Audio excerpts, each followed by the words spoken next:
time we were, you did all that Peggy Fleming stuff. The best I could do was 3 laps around the rink on the sides of my ankles. Hey, here's your mail. Oh, thanks. The Viking Voice. Who hit you up for a subscription to that? It's my high school alumni magazine. Yeah, the Viking Voice, Leif Erikson High School, Rosenberg, Minnesota. No, that's Roseburg. They probably changed it. So, anything about you in here? Oh, I don't know, maybe. What year did you graduate? 1959? Yeah. Mary, you're famous. Where? Mary Richards, who everybody thought would be the first girl in our class to be married, has proved to be a real surprise. Not only is Mary still single, but she's become a real career gal. That's what it says, career gal. Could I have it now? Word reaches us from the Twin Cities that Perky Mary is the producer of the Ted Baxter program there. When are you gonna settle down and produce some kids, Mary? Oh, boy, that's really hitting low. Estelle and Vernon Proust, 59, vacationed this past August at Moose Lake, where they didn't go swimming because Estelle had a summer cold. Oh. Here is a picture of Estelle not swimming. This Estelle must be very close to the editor of the Viking Voice. Estelle is the editor of the Viking Voice. Then is she the one responsible for that cute little item on you? Mm-hmm. Estelle stopped liking me when we ran against each other for Viking Queen. And you won. Well, yeah. Viking Queen. Well, Your Highness, I think you ought to read this right here. Howard Arnell, class of 56, writes that he is still single, but as he puts it, always looking. As long as you're looking, Howie, why don't you look up Mary Richards? Oh, thanks, Estelle. That's all I need is for Howard to read this, just when I haven't heard from him in, 6 months. Maybe he'll miss it, Mayor. Wait, no, it's okay. Howard adds that he has just accepted a position as head of product development for the Whiz Bang Novelty Corporation in Denver. Denver's loss is Mary Richards' gain. Right, they're having the 50th anniversary of the founding of Leif Erikson. All the classes are having reunions. Hey, you know, I really ought to go to that. You know, give everyone a chance to say, so, how come a cute girl like you isn't married, Mary? Mary, why would you want to go through that when you don't have to? No, I'm used to it. So how come a cute girl like you isn't married, Mary?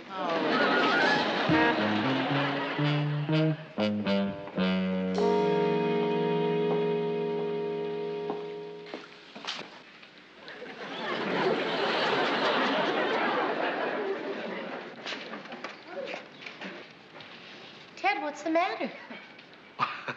Doing my facial isometrics. Oh. It's great for firming up the old face. Now, if you could just firm up the inside of your head. Oh, the top side of yours. Did you hear that joke? I got it, didn't I? Yeah, you sure did, Ted. I don't believe it. Ted said something almost witty. Hey, Murr, I was just wondering, do you think that there's any news value in the 50th anniversary reunion of a high school in upstate Minnesota? Only if the roof collapses during the dinner dance. Well, I just thought it was sort of interesting. Anybody get hurt? What? In that accident at the high school reunion. Ted, I think you missed something between grimaces. Oh. Say, Mayor, here's another one of my isometrics. Oh, yeah, I've tried that one. Helps develop the chest. Not always.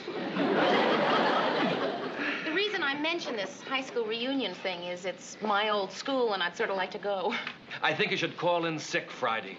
That's a bad idea. I don't think it's very ethical to call in and say you're sick when you're not sick. Okay, have it your way. But look, if you want to try to convince Lou, Mary, I'll back you up. Oh, would you? Mm-hmm. Oh, thanks. Went to my reunion a couple of months ago. Famous announcers school. That's a correspondence course. Where did they have the reunion? In a mailbox?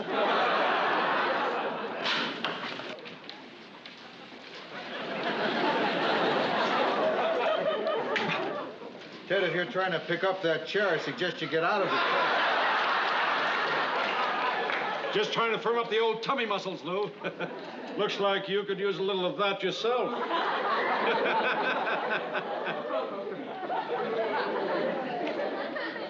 My tummy is firm, Ted. By golly, it is. Say, Lou, how do you keep in such great shape?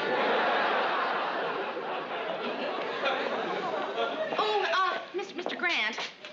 I was just wondering what you thought about this. There's this high school in Roseburg that's having the 50th anniversary of its founding this Friday. And I was just wondering if we would be interested in covering this event. You know, I thought if you'd be at all interested in it, I could go up there and sort of, look it over. Why, I think that's a wonderful idea, Mary. You do? Mm-hmm. But I think it's too big a story for you to handle by yourself. I think maybe we ought to send a crew up with you. Maybe even Ted. And if it's the blockbuster I think it is, we can do it again next year. On the 51st anniversary of this dumb school that nobody could care less about. You don't have to get sarcastic about it, Mr. Grant. If you don't think it's a good story, then just say so. I think he just did. Thanks for backing me up. Oh, please, Mary. I feel badly enough about it. You happen to be a graduate of this dumb school that's having a birthday? Well, yes. Why didn't you just ask me for the day off? Oh, Mr. Grant, could I have the day off? No. The general manager's putting the heat on about giving days off. Well, listen, that's okay. I understand. I really do. Look, if you really want to go, why don't you do what I do? What? Call in sick. It's me, ma'am. It's open. Hi, kid. Good morning. Hey, I was just wondering if you'd mind taking me. I would love to, but I'm not going to work today, Rhoda. I am taking the day off and going to my high school reunion. I know. That's where I'm wondering if you'd mind taking me. To my class reunion? Why would you want to go to that? Well, Mary, I never had a class reunion of my own, being from a deprived area and all. And I sort of, wanted to know what one was like. Uh-huh. And I don't have anything to do this weekend except sit around upstairs in my lonely room. Uh-huh. And it occurred to me that at these reunion things, one might run into a lot of recently divorced men. Uh-huh. Rhoda, how would you get away with it? Hey, Mary, just let me take care of that, huh? Okay, fine. If you want to come along, you're welcome to. I'd love the company. To tell you the truth, I wasn't looking forward to that long drive. Hey, you better hurry up and get packed. Yeah, good. Ah.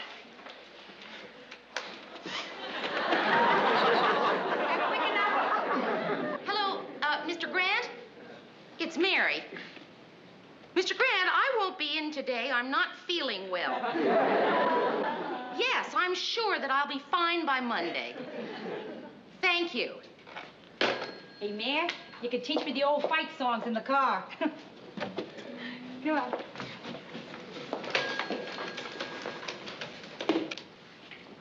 Hi, Mr. Grant, it's Mary. Listen, I'm not really sick. This, calling in sick. Bye-bye.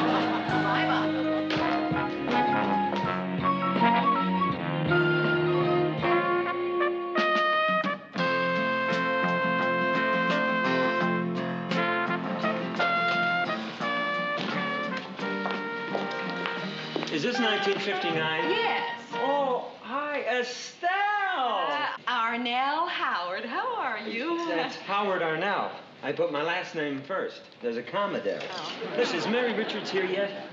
Or isn't she coming? Oh, she'll be here. All the old Viking queens are off somewhere getting their pictures taken. Well, that's a relief. Say, you're not 59, are you? Oh, no. 56, Estelle. Oh, well, 56 is meeting in the library. Yeah, I know. It's a dull party.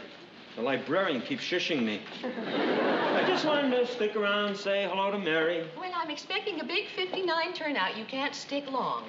Oh. Say, that's really cute the way you got your old picture on there. 56 only gave us a name. Oh, yes, just a little idea I had. I have this old yearbook, and I just cut out those pictures and glue them on their name tags. That way everybody can see what they used to look like and give them a good laugh. Oh, yeah, that's really going to be funny. Howard, Huh? take off your shoes. Take off my shoes. Yes, Coach asked it, said we could only use this gymnasium on the condition that we don't scuff up his basketball court. Oh, okay.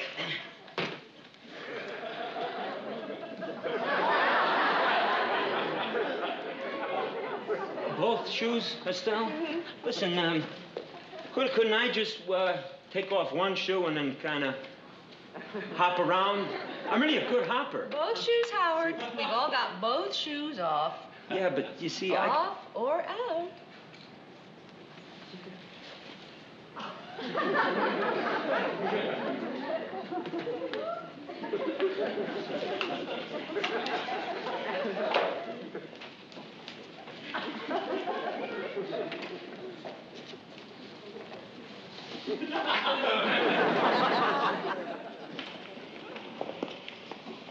Hey, Mayor!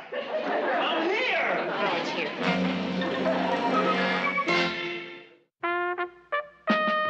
Well, there she is. Mary Richards. Oh.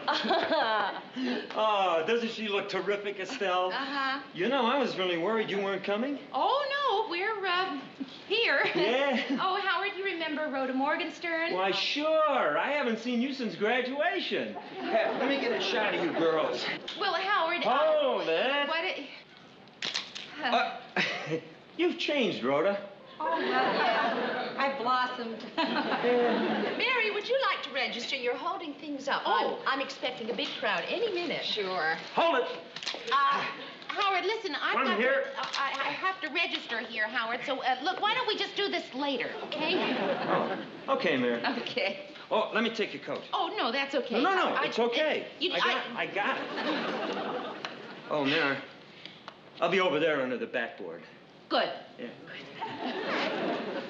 Why isn't he wearing any shoes? Oh, we're none of us wearing any shoes. What is this, a sock hop? It was the only way we could get to use the gymnasium. Ruth Gunderson had her eyes on it for 58, but I got it. I just know we're going to have the most terrific turnout.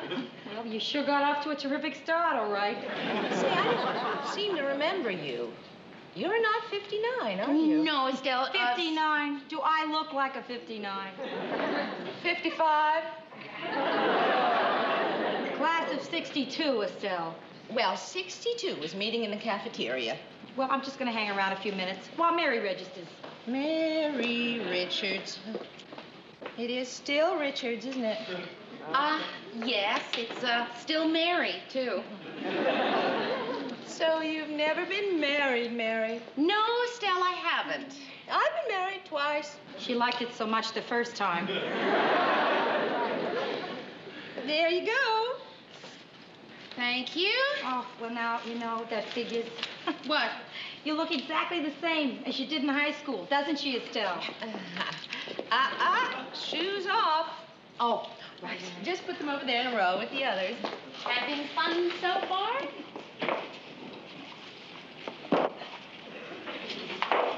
Mary, look at the square with the crew cut.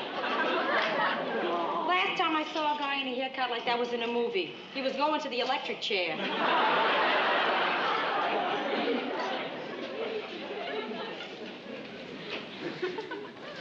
Hey, Mayor! Over here! Oh! I meant this backboard. Howard, what's the matter with your foot? Oh, nothing. It's just, oh, what the heck. You and I don't have any secrets, do we, Mary? Look, I got a big hole in my sock. Look at that. Uh-huh. Well, you certainly keep your toenails looking nice. Thank you. I suppose you think it's one of those cute bachelor things, huh? Oh. You know, a big grown guy like myself with a hole in my sock. It's adorable. Oh. And you girls like some punch? Oh, I don't think so. Maybe a Oh, little. Mayor, doesn't this take you back? It sure does. Mary Richards. Well, Oh, well, it's well. Ed Mims. Hi. Hi. Hi, Ed. Howard Arnell, 56. Remember me? No. Rhoda Morgenstern, Ed Mims. Rhoda. Oh, sure, Rhoda. Hey, how are you? How have you been? Yeah, fine, fine. How's the wife and kids, Ed? Oh, I'm not married. Guess I can admit this now, Mary. When I was a sophomore, you were a senior. I had the biggest crush on you. Hold it, Mayor. Hi. Hi. Hello. Nobody knows me, right? Well,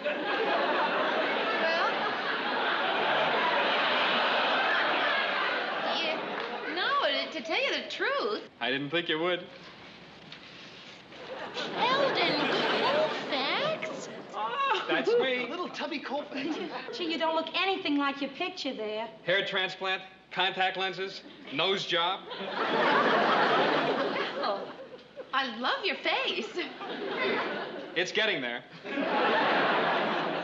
Well, what have you been doing with yourself? Oh, I've been having plastic surgery, mostly. I'll see you later. Hi, bet you don't know me, right? Oh, it certainly is interesting seeing all the old faces. Sure is. I see you've got one of those haircuts. Oh, yeah, thanks. Hippie style. Over the years, kind of like that, you know. Oh, no, I don't think it's... Oh, well, I guess I'll just stay with the old flat top. So, what are you doing these days, Ed? I'm a barber. But I guess some people might look at me as being a little square. What's the wrong with being a little square? I ask you, where would this country be without us squares? Great flat top, Ed. Really neato. Hey, Rhoda. Rhoda, yeah. Hey, say, Rhoda, you want to go down to the cafeteria with me? Maybe. Well, 62's got a combo down there. We can do some of the old dances, you know? Yeah, that'd be nice. Square dancing.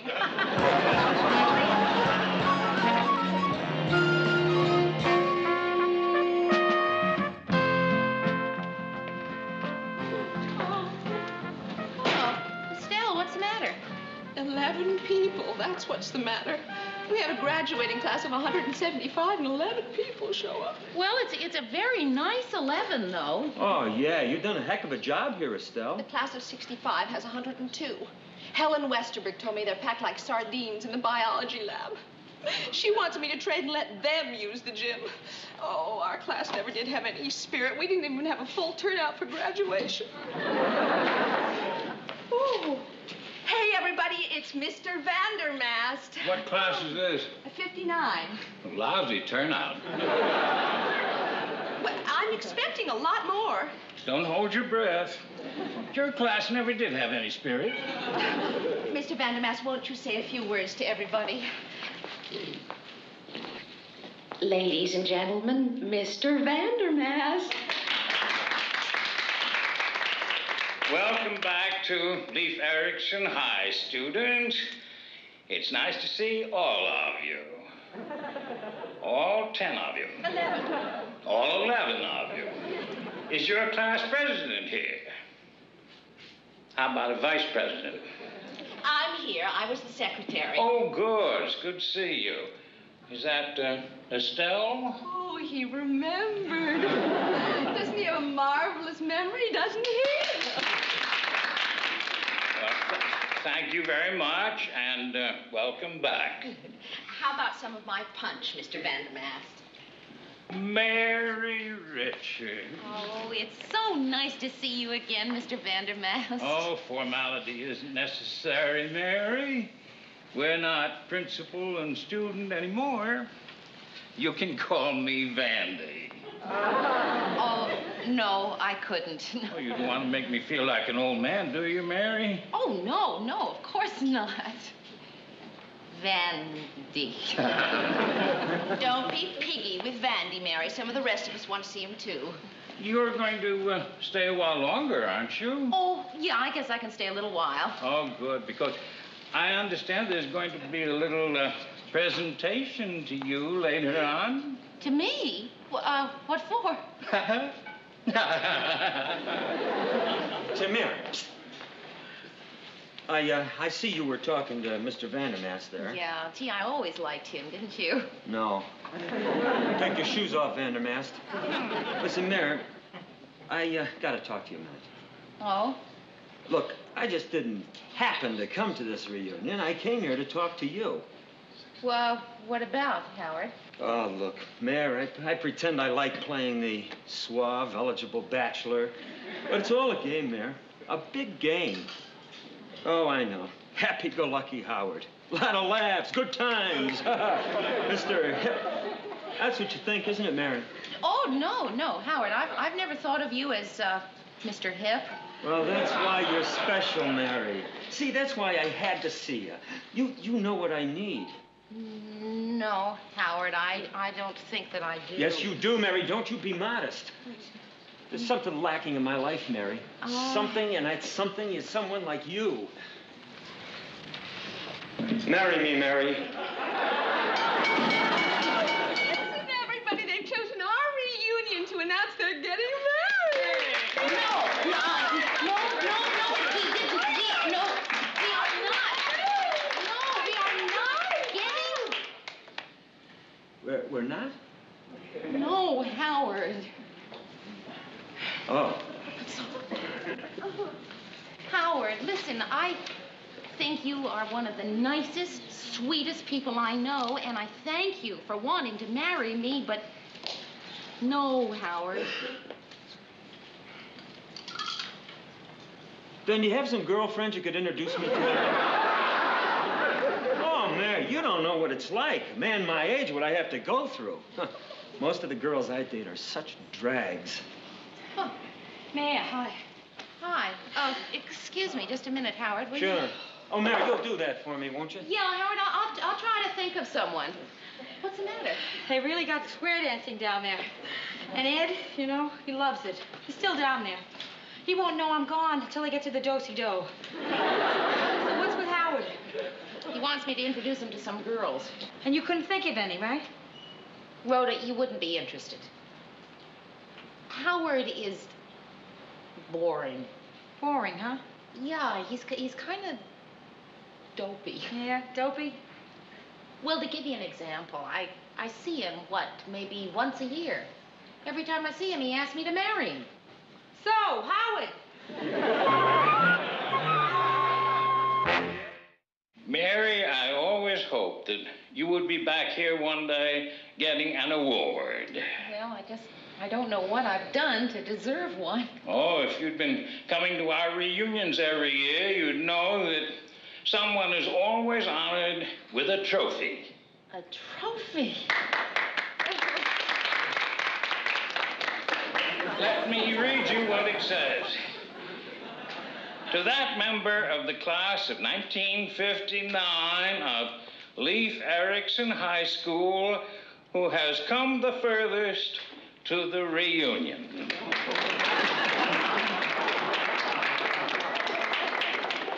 Well, I don't know what to say.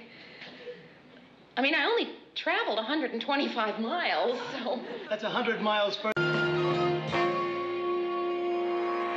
On the labor front, a story that may hit close to home. This is it. The Television News Writers Union has so far failed to come to a negotiated agreement with the Association of Independent Television Stations, with the strike deadline set for 6 p.m. tomorrow night. A newswriter walkout appears to be a distinct possibility. I'm surprised you can read the copy with my tear stains all over it. I'll be back tomorrow with the news. Or without the news if we go on strike. Larry, if you guys go on strike, I think we'll be able to muddle through without you. Sure you will, Lou. Ted is able to muddle through even when we're here. Hey, you're both talking as though there's definitely going to be a strike, and you don't know that for sure. Do you? You never can tell. Don't forget that big television strike in '61. And that one lasted 4 months. My picket sign turned yellow. Well, another big hour put to bed. Well, you put your audience there anyway.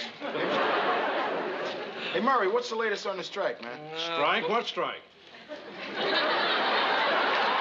Ted, you just read about it on the air.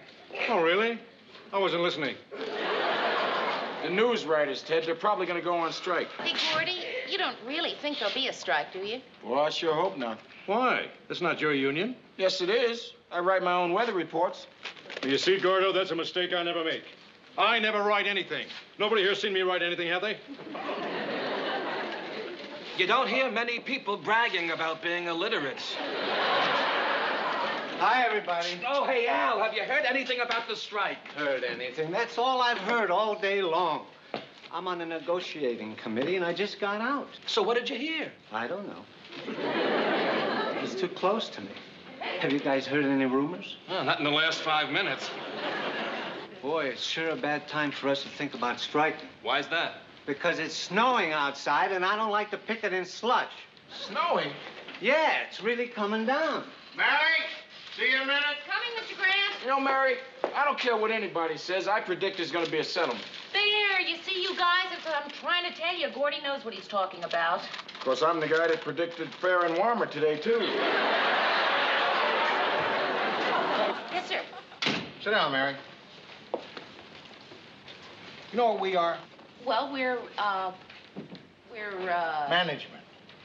When there's a strike, management is expected to report to work. Then you do think there'll be a strike, huh? I'm not saying that. But I remember the first time I had to cross a picket line. Like you're going soon. I felt rotten. They were all my friends. Guys I'd spent long hours with. They were booing me. Swearing at me. Well, I had to do it. Was that the big television strike in '61? No, that was a big bartender strike in '59.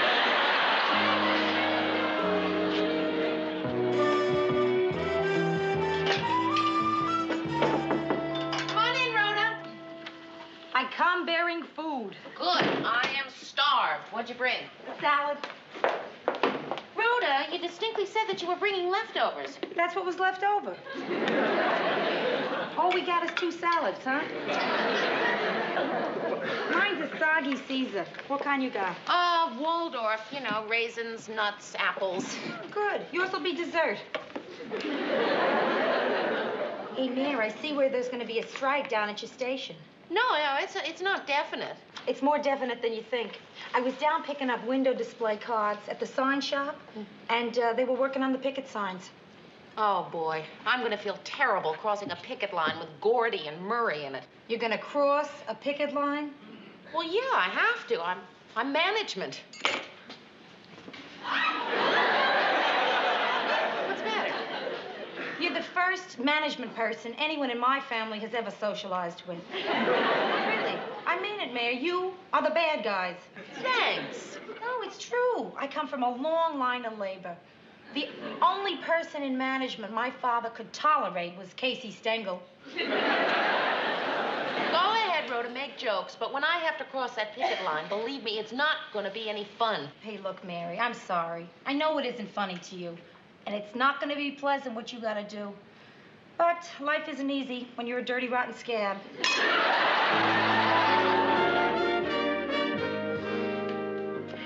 Well, wouldn't you think we'd have heard by now if the strike was on or off? It's on, Mary. I know it's on. There's no use kidding ourselves. I mean, I've been through this before, and I know what it's like. In fact, I'm glad I was in that big strike in '61. But now, I don't care if there's a strike or not. This time, I am prepared. We're on strike. No. What am I going to do? Mary, look, I have house payments. The kid needs braces. I just bought a new car. I don't know what I'm going to do. A long strike will wipe me out. Oh, Murray, I'm sure it won't be a long one. Hi, guys. What's happening? They're on strike. Here's the wire story. Why are we always the heavies? It's always management's offers, but unions demand. Don't worry about the weather, Gordo. I'll cover that base for you. Ted, how are you going to know what the weather's going to be? You'll tell me. I'll be picketing outside. But that's perfect. You know exactly what the weather's like. Boy, you're a happy man, aren't you, Ted? Sure. I'm not going to be out of a job we want you to know that we in management wish you fellas the best of luck. Right, Lou? Ted, you're not management. What am I then? You want to take it, Lou? Nah, it's too easy. Ted, what are you doing standing around here? You're on the air in 10 seconds. Never fear, Lewis. When you've been doing this as long as I have, you'll learn to play it right down to the wire.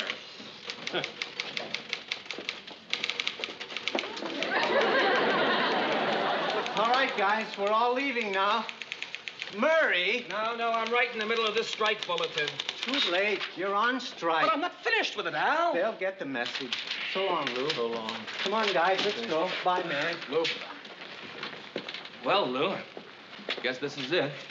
Take care of yourself. Well, Mary. Hey, look, Murray, I'm sure they'll... Mary, it's happened. Let's just hope it's not for long, huh? Oh, Gordy, I'm sure it won't be. I'm sure. We'll see you. Hey, good luck, guys. I hope you win. Well, I do. I hope they win.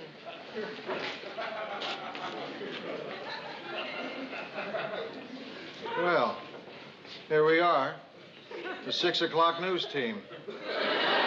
Plus, Ted. I've just been handed this bulletin. Here in the Twin Cities, negotiations broke down between the Association of Independent Television Stations and the television news writers. The strike is now official, having begun just moments ago. Though union leaders are meeting at this moment with representatives of...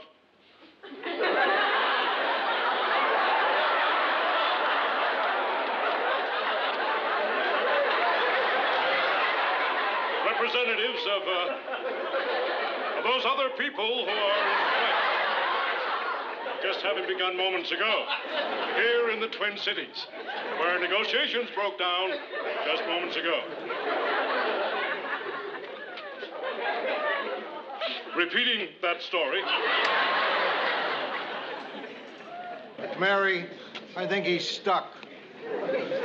Would you go out there and nudge him into the next story? I'd do it, but I'm afraid I'd nudge him into the next building.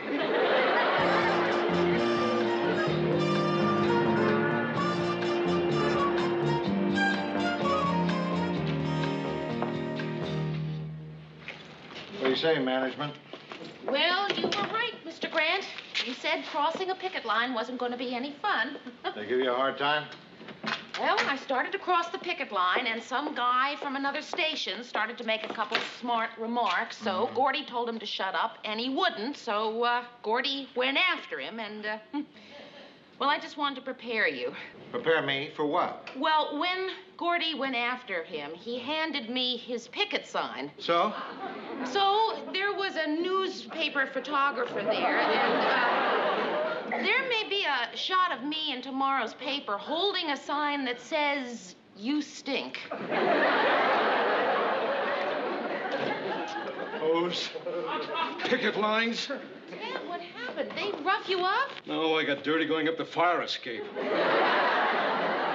You climbed 9 floors up the fire escape? 10, really. I lost count and overshot. I'm not looking forward to that trip down, I can tell you that. Well, Ted, look at it this way. On your way down, there's very little chance that you can overshoot the ground floor. I don't know, it'll be pretty dark out there. Oh, say, Louis, how about the show tonight? I'd just soon not wing it again. Are you going to write the news? No, Mary is. I am? Oh, really? How great for you. What a terrific opportunity. I just know you're going to do a crackerjack job. Lou, talk to you a minute.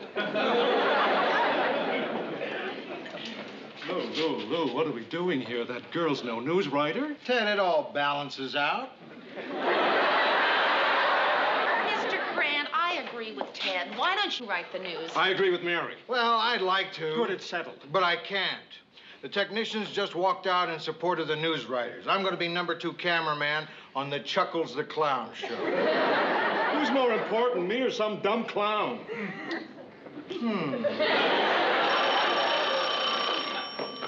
Newsroom. Yes? They did? Oh, wow. Yes, I'll tell him. Thank you. AFTRA is honoring the picket line, too. Oh. Who's he?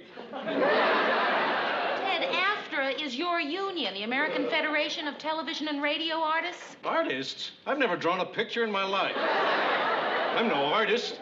Ted, the point is you are going on strike, too. You mean I won't be anchorman tonight? Nope. You mean the show's not going to be on tonight? They're going to have to get someone to replace you. But they can't do that. I never even wanted to join a union. I'm an individualist. The union's never done anything for me. I mean, they just can't do it. Well, Ted, they've done it, and there's nothing you can do about it. I can complain to my union.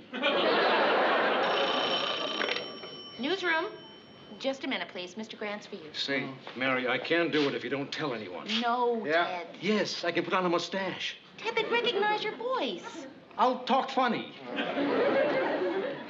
are we going to get, Mr. Grant? Well, whoever it is, they can't use my blazer. It wouldn't matter, Ted. It won't fit the person who's filling in for you anyway. Oh, no. Oh, Mr. Grant, hey, you don't mean it's going to be... No, Oh, well, who then? me. You? Me. On the air? Me. The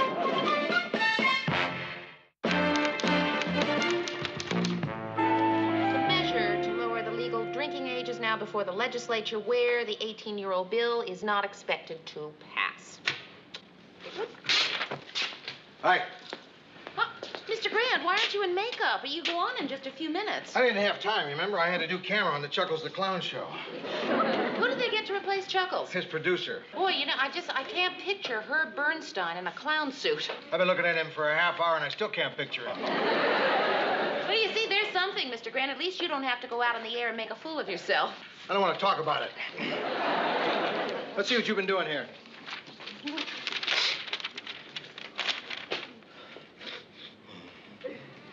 Mr. Grant, are you a little bit nervous? No, what? Because there's nothing written on that paper you're reading. Mary, I'm going to level with you. I'm a little bit scared to death.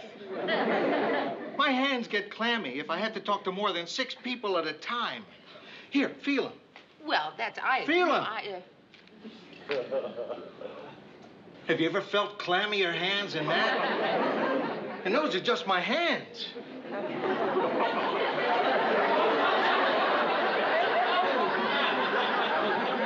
Can you imagine what the rest of me is like? I'm just one big walking clam. I don't want to talk about it. Let's go over this. Some of it might need a little punching up, but, you know, I think on the whole you'll find it pretty readable. This isn't a story. It's the world's longest sentence. Doesn't that typewriter have any periods? Well, you think it's a little long? The wind and water-swept victims of the tidal wave looked stoically upon the flooded remains of their town and stood in silent awe at nature's rage as the evacuation continued with local schoolhouses used as Red Cross centers. Well, I was just trying to make it interesting. Mary, a tidal wave is pretty interesting all by itself. It doesn't need your help. That was my best story. Your best story? Oh, my hair just went clammy. The measure to lower the legal drinking age is now before the legislature, where the 18-year-old bill is not expected to pass. Ah, that's all wrong. It sounds like the bill is 18 years old. Well, I'm doing the best I can. Oh, boy. That's all I need. One great thing about Murray, I could yell at him, but he never cried on me. Hey, Lou. Come on, hurry up, will you? You're on the air in a minute. Hey, Herb, why don't you do the news for me? No chance, Lou. I'm already doing 4 shows. Mr. Grant, you're going to be just fine, just fine. Just go in there and be natural and remember to smile. You can't have both things, Mary. Look, I'll have that legislature story for you before the end of the show. I'll never make it to the end of the show. Mr. Grant, your news. Oh.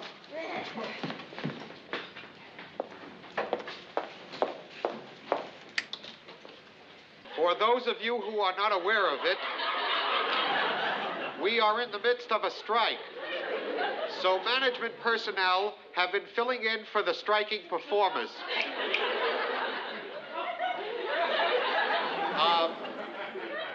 Now for the 6 o'clock news.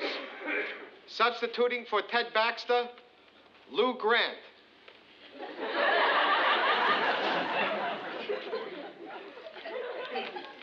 Good evening, ladies and gentlemen. This is Lou Grant with the 6 o'clock news. The news headlines tonight. Lawmakers in St. Paul tonight approach a long debated tax bill. Majority Leader Kenneth Olson says that he has a necessary vote. Carry the most comprehensive tax reform. 40 years. Meanwhile, Governor.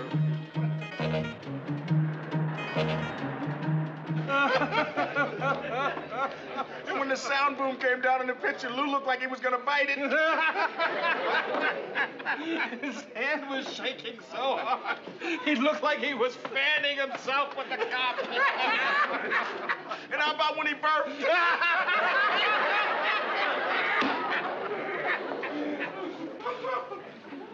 Two scotches, Harry. Mary, you want anything?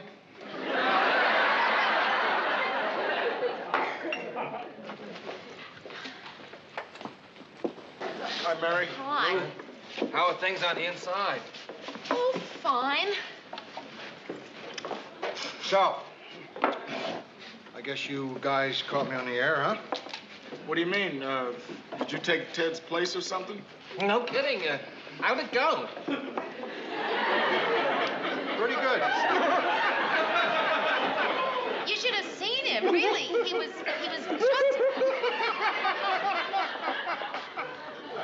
Mr. Grant, they're not laughing at you. They're laughing at the situation.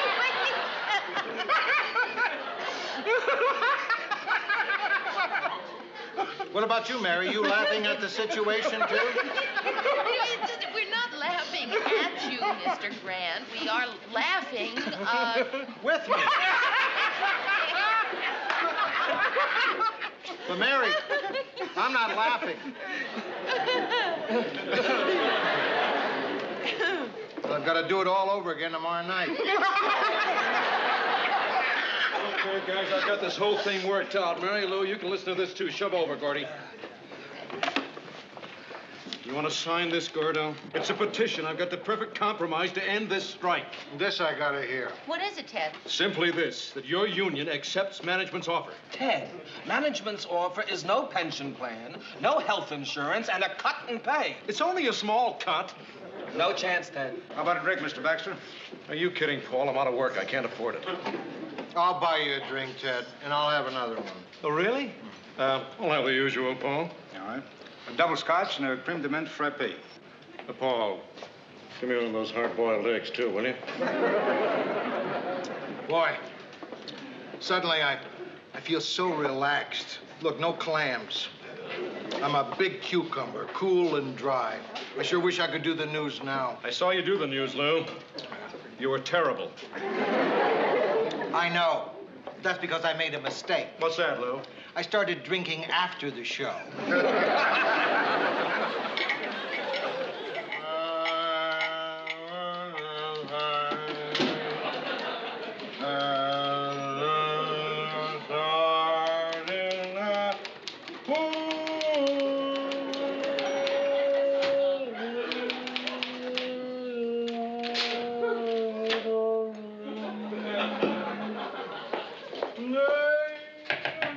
Mr. Grant, could I please see you for a minute?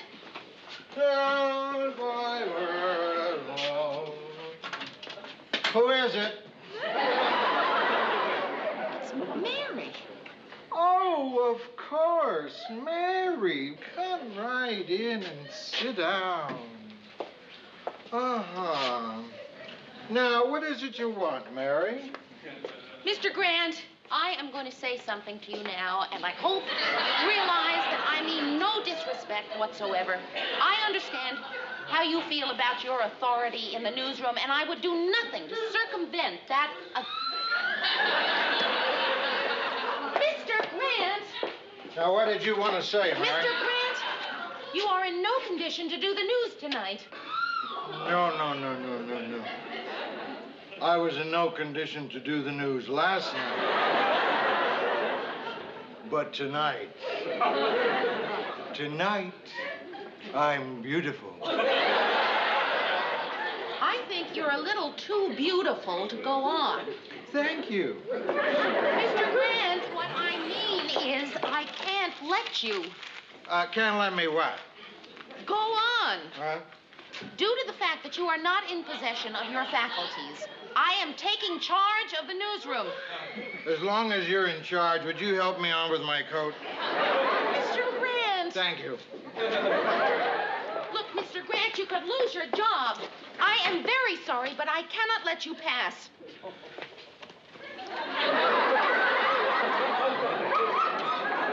Okay, go ahead. Go on.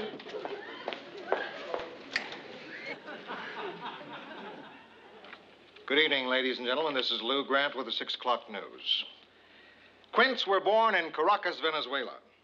New tariff talks in Geneva, and a new highway for the Twin Cities. Mrs. Estelle Arandiera, its 10th month, is expected to go to jury sometime next week. I'll be back with a wrap-up of the late news headlines and the weather for the Twin Cities after this message. Blast is my secret. How am I doing? Oh, Mr. Grant, just great. Oh, you're so cool and professional. Thank you. Where are you going? I'm going in to get a little more professional. Well, listen, Mr. Grant, I'll fix you a cup of coffee. How about that? Mr. Grant, you know you've only got about 30 seconds. I tell all my neighbors. Mr. Grant, you better hurry up. Mr. Grant, you want to wake up? This is Herb Bernstein, substituting for Lou Grant, substituting for Ted Baxter, and the news. The news isn't too bad tonight. Drink it, Mr. Grant. It'll make you feel better. Lou, Mary, have you heard the news? The strike is over. Oh, that's terrific.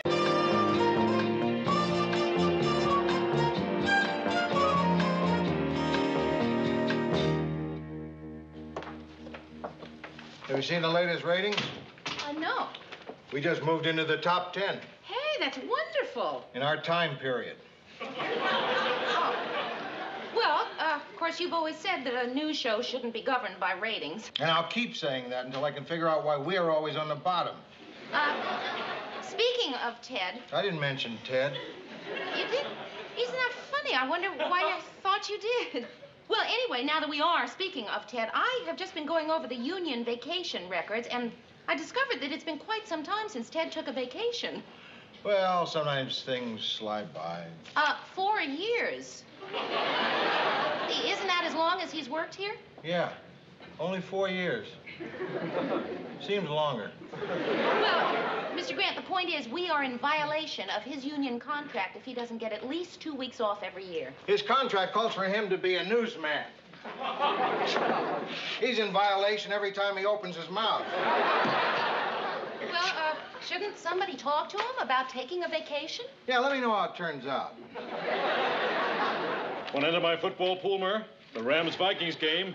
Only $1 a square, and the winner gets 50 big ones. But that's 100 squares. Shouldn't the winner get 100 big ones? Well, the guy who's running the pool should get a little something for his effort. I'll pass. Oh, say, Mary, got a little pool arena going here. You want to get in on it? Oh, well, no, thanks, Ted. I never win those things. Ted, do you have a minute? Sure. Listen, I was just going over some records, and do you realize how much vacation time you have coming? Want a cup of coffee, Mary? Well, no, thanks, Ted. I think I'll have some. Ted, did you just hear what I said? Sure, you said no thanks. No, I meant before that. Oh, yeah, sure. Well, Mary, if you don't want into my pool, why, I'm not going to force you. What? Say, Mike, last one in the pool is a rotten egg. Ted, you, what is the matter with him? Mr. Grant, could I see you for a minute? You couldn't nail him, right? Yeah, how did you know? Figure it out. If you were Ted Baxter and did the news the way he does, would you leave? Believe me, nobody needs Ted's vacation more than I do. Yeah, we could all use Ted's vacation. Last year, he was all set to go. But at the last minute, he got sick and came back to work. 2 years ago, as a little hint, we gave him a going-away party. He was so touched, he said he couldn't bear to go away. Here, Mr. Grant, I think I might have a solution here. Why don't I put on his cue cards? This is Ted Baxter saying, I'll see you in 2 weeks when I return from my vacation. That's funny. Yeah. That's a good idea. Maybe we ought to try it. I did. It didn't work.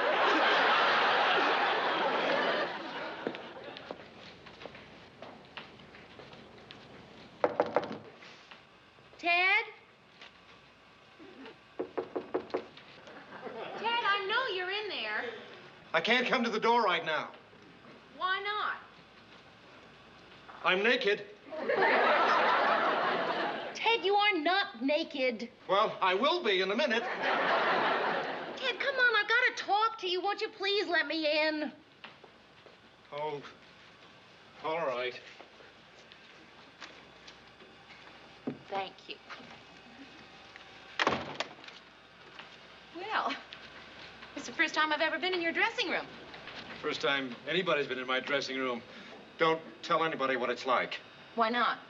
Well, if they find out how magnificent it is, they might want to take it away from me. Well, Ted, I don't think they'd want to do that. Oh, no? Then why is it on wheels? Hey, is this a picture of you with Nikita Khrushchev? Yeah. What? Oh, don't touch that. You pasted your face on somebody else's wall? Can I have my head back, please? Sorry. To Ted Baxter, a great newsman, your pal, Walter Cronkite. Isn't that funny? His handwriting. Looks a lot like mine. Everybody says that. Hey, you got one of those videotape setups. Terrific. Yes, I use it every night while I'm on the air. Ah, so you tape the other news shows so you can see how they're doing, huh? No, I tape my show so that I can see how I'm doing. Well, how are you doing? Fine, thank you. I only keep the ones I like the best. So far, I've got all of them. Ted, This is one of my favorites, February 14th. And there can be little doubt that Hubert Humphrey will eventually throw his hat in the political ring again. In the Pennsylvania primary in Pittsburgh, the president, promoting party policies, promised the public peace and prosperity and pointed with pride to the past 3.5 years. Pretty good. Want to hear it again? Ted, you have got to take a vacation. Why? I'm not tired. Do I look tired? I don't need any rest. Well, Ted, whether you need the rest or not, your union contract says that you've got to take a vacation every year with pay. What kind of a union makes you take vacation with pay? Why don't you tell them I already took one? Well, I can't do that. I already sent in a report saying you haven't. Why is the union wasting its time on these things? They should be doing more important things. You know how long these bulbs have been burnt out? Except for that one. Ted, could you use a little rest? I'll rest Saturdays and Sundays. It's the same as a vacation. Look, I'm afraid you're going to have to go. Mary, why are you doing this to me? Oh, Ted. Maybe you could replay some of my tapes while I'm gone. The news hasn't changed that much. No, huh? When will I have to go? Well, just as soon as we can find someone to take your place. I'm not going. Ted, that was an unfortunate choice of words. No, just as soon as we can find a replace. As soon as we find a substitute. Someone who will do the news for you while you're gone. Not too well. Who will disappear the moment you get back. Sounds like the perfect choice. Okay. Good. Hey, Ted, everything's gonna be fine.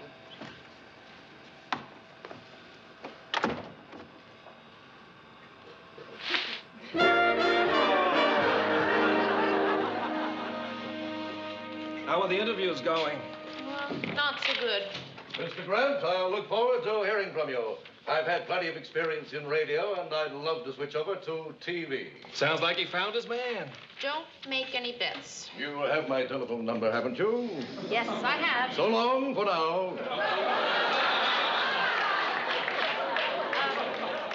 Miss Cox, you right in. That's an anchor man. Why not? There are plenty of women newscasters. Lou's not going to hire any woman. If she's right for the job, he will. Mr. Grant is very fair and open-minded.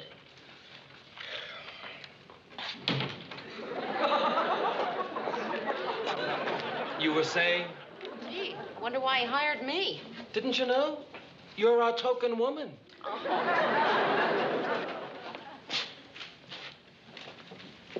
Excuse me. Is this where I find Lou Grant? He's already one up on Ted. He's walking and talking at the same time. Yes, sir, can I help you? Yes, I'm Rod Porter. I have an appointment for the anchorman job. Of the substitute anchorman job. Is the job still open? The job's been open ever since Ted took it. You can go right in, Mr. Porter. Do you suppose that anybody likes job interviews? Wow. Walking, talking, and opening a door at the same time.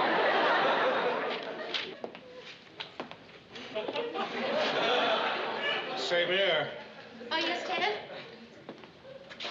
Is Lou still looking for the guy to take my place? Yeah, he is. I was thinking Chuckles the Clown might be a good choice. I mean, he's a nice-looking fellow when you take off his funny nose. Not a bad idea, Ted. One clown to replace another Tell us, Ted, where are you going on your vacation? Oh, I may jet up to Acapulco. Up? I might as well introduce you to everybody All now. right. This is Mary Richards, our associate producer, Rod Porter. Oh, the last associate producer I had was me. It was a pretty small station. But I'm not after your job, Mary. Oh, well, that's nice. And, excuse me, Ted. Murray Slaughter, one of our news writers. Nice to meet you, Ron. Wow, I had to write my own copy, too. But I'm not after your job either, Murray. And have you met Ted Baxter, our anchorman? Hi. Hi. I'm after your job.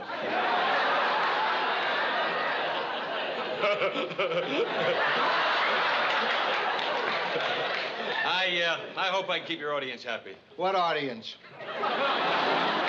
Mary, you want to show Rod around? Well, would you like to see the studio first? Yes, I would. And if it's okay, I'd like to meet the director and the crew. I really think it's good for me to know them and them to know me. Couldn't agree with you more. I'll introduce you to the director. What's the director's name, anyway? I'll go with you. Give me a chance to study your style of speech. Thanks, Murray. The studio's right this Great way. place to work. I just know you're going to love it here. I love it already. Great. I'm sure you'd feel that way about it. Why don't you just go on ahead? I'll be right there.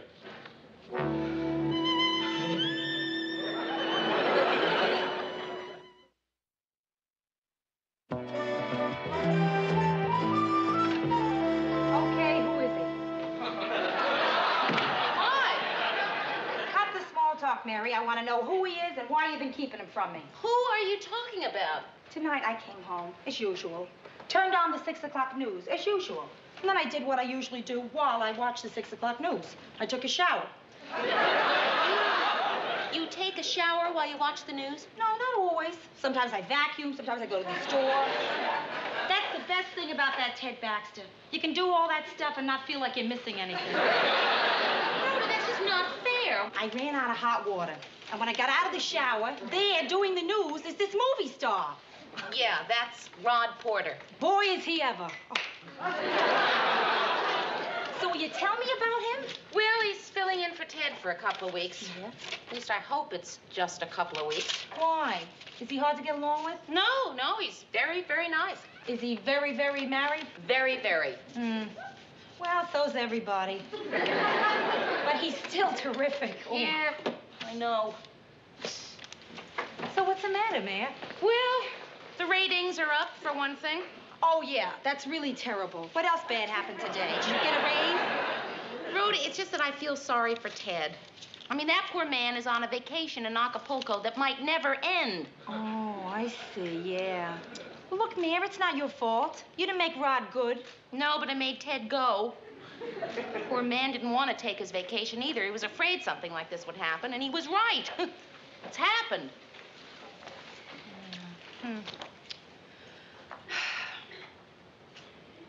Do you think Rod is happily married?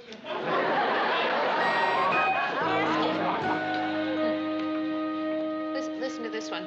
Please send me a picture of Rod Porter so I can press it under my pillow. He makes even even bad news enjoyable. Ted's been waiting his whole career for a letter like that. Oh, it's amazing. Everybody seems to like the guy. Yeah. I keep thinking I'm going to wake up in a cold sweat and find out it's all a dream. Hey, here's one that doesn't like him. Rod Porter isn't as swell as your regular guy. Please bring back Ted Baxter right away. Well, you got to expect some dumb crank letters. Larry, if you need me for anything, you can call me at the mobile unit. Oh, what are you covering? Nothing. I'm just driving home for lunch. My wife took my car today. Hey, here's a card from Ted. Buenos dias, guys. Acapulco is terrifico. Wish you were here and I was there. How is the new guy doing? I wanted to watch the show, but they don't pick it up down here. They got a terrific sense of humor, doesn't he? No, he doesn't. Gee, wouldn't you think you could have sent us a picture postcard? Well, they probably cost 2 centavos more. Hey, Murray. This card is postmarked Minneapolis. What? He never went away at all. He knows what a hit rod is. Oh, the poor guy. He wrote this dumb crank letter, too. Murray,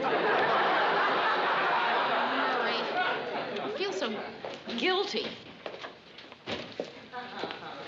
Hi, Mr. Grant. Hi. Is something wrong? No. I'm just enjoying looking at part of Minneapolis's #2 news team. According to the latest ratings, we're #2. But don't feel so bad. We'll be #1 soon. We got a card from Ted. Who? Ted. Oh, Baxter. Yeah. We always used to kid him, but underneath all that pompous stuff, he wasn't really a bad guy. Wasn't? Yeah. It's not gonna be easy. What isn't gonna be easy? Mary, you're talking to someone who's gone through his entire television career as an ack-ack gunner. I was always down there at the bottom, firing up at the big guys while they dropped bombs on me. I enjoy being the one dropping the bombs. The only thing I have to consider is if my marginal affection for Ted outweighs my tremendous desire to be rich and happy. Newsroom. Just a moment, please. It's for you, Mr. Grant, the general manager. Probably calling to congratulate us. Oh, Murray, do you think Ted has any chance at all of keeping his job? Let me put it to you this way. If Ted were here, he could start up a pool on how many minutes he has left. You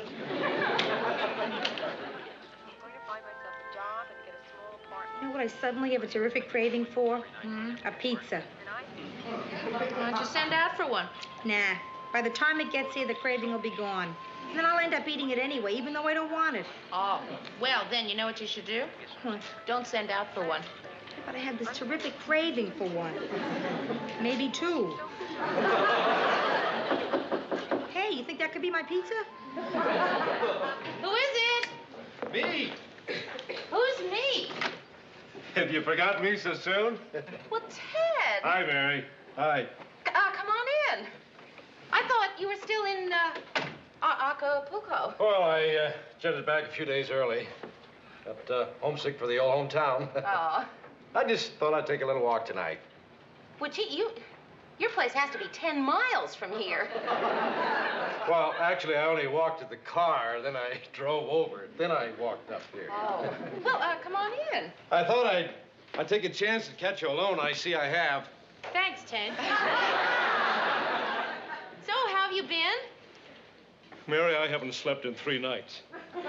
Oh, what's wrong? Well, I've been sleeping so much during the day. So, how's everything at the old newsroom? Oh, just fine. How's this new kid doing that's been filling in for me? What's his name? Potter? Porter. Rod Porter. What do you think of his work? Oh, I think he's really good. Adequate. Oh, yeah. extremely adequate. You were going to say good, weren't you? No, honest. As a matter of fact, I was going to say great. But I changed my mind. No. Greg. You mean you think he's that good? Good? Yeah, he is good, you know, but not out of this world fantastic. Just good, yeah. But Ted, so are you good. Well, I know I'm good. But she said he's great. Great, yeah. Mary, what am I going to do? I just can't go back to Rhode Island. You know what Shakespeare said? You can never go home again. That was Thomas Wolfe, almost. Well, I always get those two mixed up. Hey, Ted, I'm sure everything will be all right. I mean... I don't want any pep talks, Mary. I want your pity. Oh, Ted, come on. You don't mean that. Yes, I do. Ted, Rhoda's... I'll take her pity, too. I'm desperate. Mary, if I lose this job, I'm finished. I've just got to stay. I'll do anything. Station break, sign-offs. This is WJM-TV, serving Minneapolis, St. Paul. Very good. And I was only ad-libbing. Mary, you've got to try and convince Lou to keep me on. Yeah, Mary, you gotta try. Well, sure, Ted, I'll do what I... But I really think you're jumping to conclusions. Thank you, Mary, thank you. I just don't know how I'll be able to thank you enough. Well, Ted, why don't you just go home and get a good night's sleep? Hey, listen, just let Mary handle it. Okay. Thank you, Mary. Good night, Ted. Of course, tell Lou I'll have to get the same money I'm getting now. Morning, Murray. Morning. Mr. Grant noticed that I'm late? No, he's been in there with Rod for half an hour. Oh, no. Already? Yep. I want to put in a good word for Ted. Wouldn't do any good. I already did. You did? You know, Ted fractures my copy. He's incredibly cheap. But you know what bugs me the most about it? What? I like him. Me too. Is he here yet? No, he's outside. When I got to work, I saw him just sitting in his car, staring straight ahead at his name on his parking place. Oh. I wish Rod would do something rotten. Yeah, he's really a wonderful guy. I don't like him.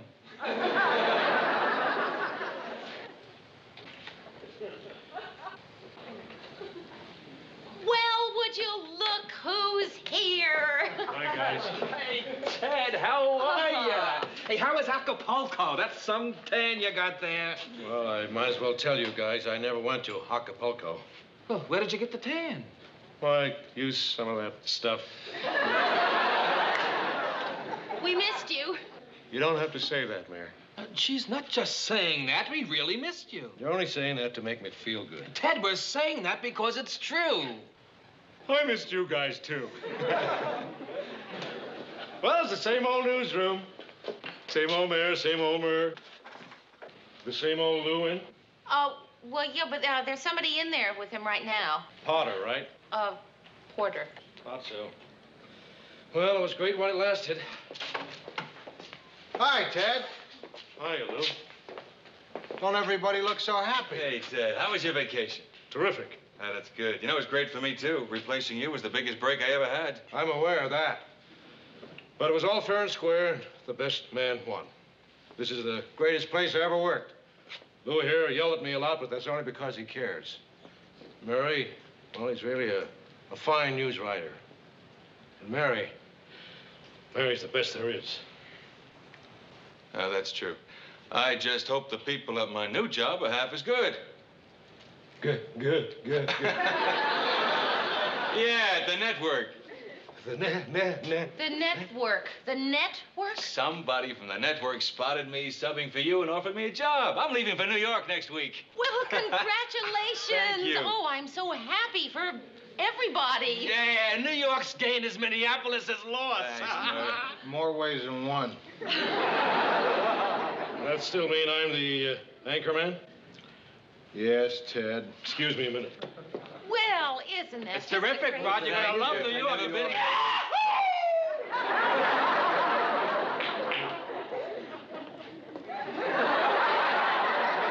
I certainly hope you enjoy your stay in New York.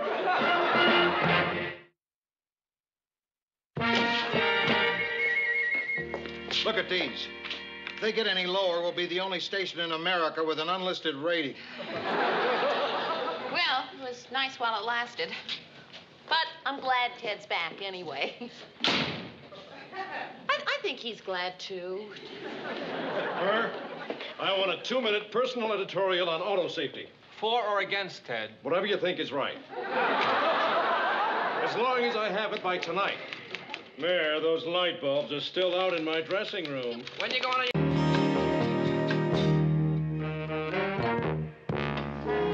Morning, Mayor. Hi. I picked up the mail. Oh, good. Mary, I got it. Oh, What? my income tax refund. Every year I go crazy, wondering whether I'm going to get money or a summons for my arrest. Hey, I wonder if the government can afford this. How much is it for? $18.75. Hey, there's one here for you, kid. Oh, thanks.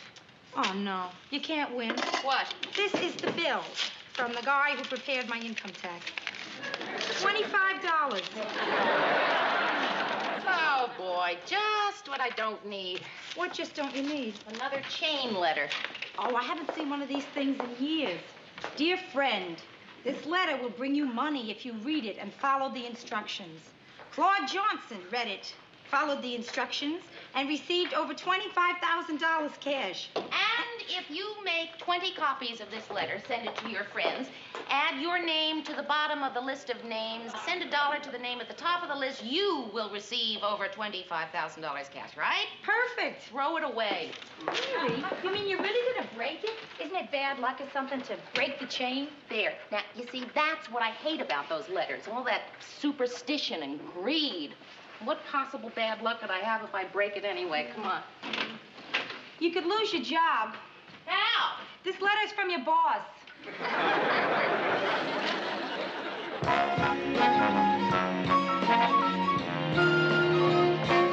Morning, Murray. Morning. Any calls? Yeah, my wife called. I forgot my lunch. I meant for me. Oh, no. Hey, Murray, do you know where the station Christmas list is? Right here. What are you doing with the Christmas list at this time of year? The same thing you want to do with it? Did you happen to get a chain letter from... Yes, I did. And I just want you to know that even though we're friends and we work at practically the same desk together, the 17 people on this list are mine. Oh, swell. Well, okay. I'll tell you what, if it'll make you feel any better, I'll let you have the switchboard operator. The mail boy. Okay, it's a start anyway. Thanks. Now, where am I going to come up with the rest of the people on this list? Mary, you have a lot of friends. Yeah, and the reason they're my friends is I don't send them dumb chain letters. Mary, you broke Lou's chain. Oh, come on, Murray. If I didn't, somebody else would. Morning. Morning. Oh, you've got a message here to call Frederick Varney. Never heard of him. No, wait. Isn't he the new chairman of the board? And our biggest stockholder. Yeah. Oh, I just remembered who he is.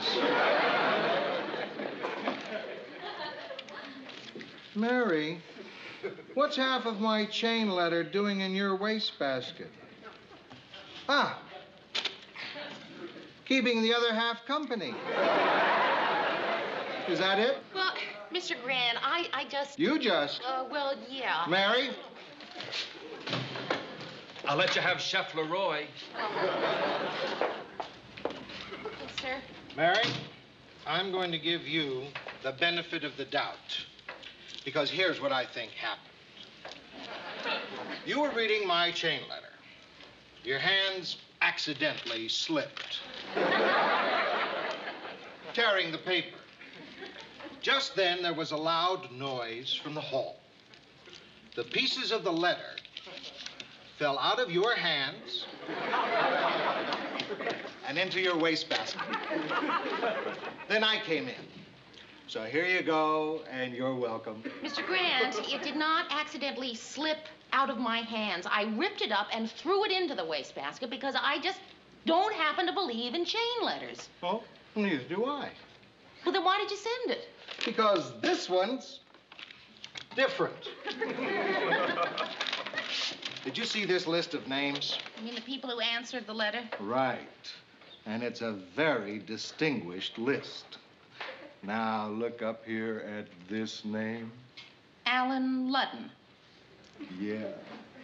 So? Mary.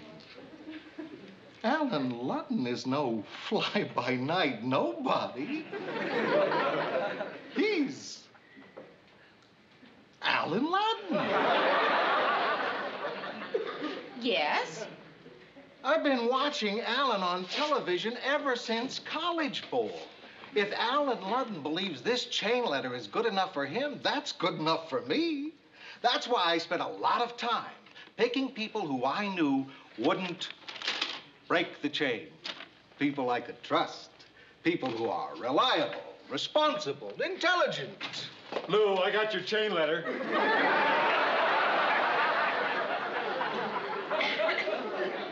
And then I ran out of those people. I'm sorry I barged in, but I just had to tell you how honored I am that you chose me. Oh, you get one too, Mary? Yeah. Say, look, Mary, if we send 20 of these to our friends and none of us break the chain, I could win $25,000. Mm-hmm. And all you have to do is send $1 to the person at the top of the list. Oh. Oh, what the heck? Now all I've got to do is find 20 people to send it to. Why don't you send it to the members of your fan club, Ted? That's a good idea. And all I have to do is come up with 15 more. You still want to break the chain, Mary? Knowing how it will disappoint Ted and me? Not to mention Alan Ludden. Mary. Hi. How come you're not watching that documentary on TV? It's on how much fun us single swingers are having. How come you're not watching it? I didn't want to watch it alone. It's too depressing. I can't understand it, Mia. According to that program, right this minute, you and I are either skiing or on a hayride. I don't have time for either one of those things. Maybe when I finish with this chain letter. Mary, I can't believe you still hung up with that chain letter. Will you pick the first 20 names in your address book? You'll still be in the A's. Rhoda, I am already into the L's, and I haven't found one person I would like to burden with it. Well, when you get to the M's, kid, feel free to burden me. Oh, thanks. Yeah, I already did. Oh, yeah? Of course, I have to work late all this week. But I suppose on my one night off, I could go to the library and use their duplicating machine. 20 copies, huh? 10 cents a page? Ooh. Are you crossing me off the list? Yeah. Thanks, kid. Armand Linton. I don't remember that name. I also don't remember this handwriting. Let me see it. There. Oh, yeah, that's Armand Linton. I put that in. Rhoda, why are you putting strange men in my address book? He's not a strange man, Mia. He's the guy you invited to that party you gave as my date, and he showed up with his wife. Oh, yes. I remember her. Nancy. I remember him, Armand. It still doesn't explain why you wrote him in my address book and not yours. I don't have one. I've been getting by for years on the back of a cocktail napkin. Send one to Armand. He won't mind. Okay. Hey, Roy Martoni. Yeah, I wouldn't feel too guilty about sending one to him. Who's he? Well, there was an ad in this cooking magazine that said, send away for free steak knife, no obligation. So I did. I sent away for it, and Roy Martoni showed up at my door with my free, no obligation steak knife. I know the bit. Then he tried to sell you a whole set of steak knives, right? No. What? Whole set of encyclopedias. I just thought of the perfect person you can send that letter to. Who? My mother. Oh, yeah, good. Sign my name. She loves to hear from me.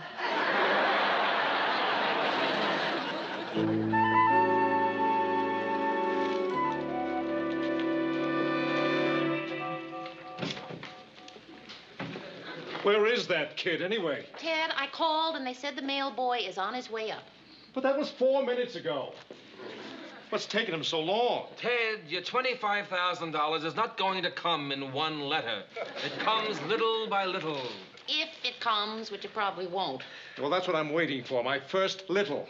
I've already invested $1 in this thing. Where is that kid? Mailboy get here yet?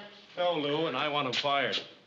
I don't know why they give an important job like delivering the mail to a boy. I mean, they should give it to a grown-up, a male man. You know what I mean? You understand, don't you, Lou? Some kid is probably goofing off with it in the halls. Here, Ted. I think I saw a couple in there for you. Don't try to figure it out, Ted. Just look fast and see if there's anything there for me. And don't be too disappointed if you didn't get any money. I never heard of anybody who ever did. I got $1. You see, Mary, Alan Ludden knows. Ted, did you happen to see anything in there for me? No, just a bunch of fan letters for me. Only Ted could call one postcard a bunch.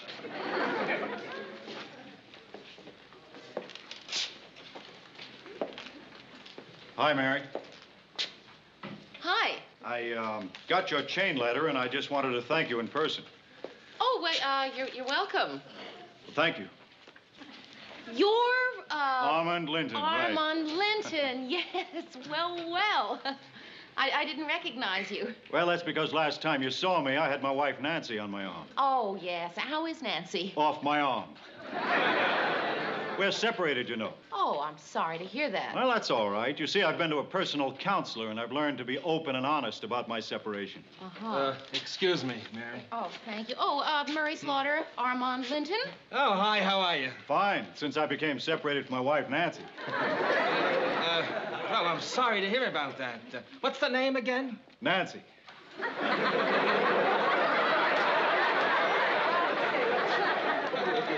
Well, Armand, it was really nice visiting with you, but I do have some work to do.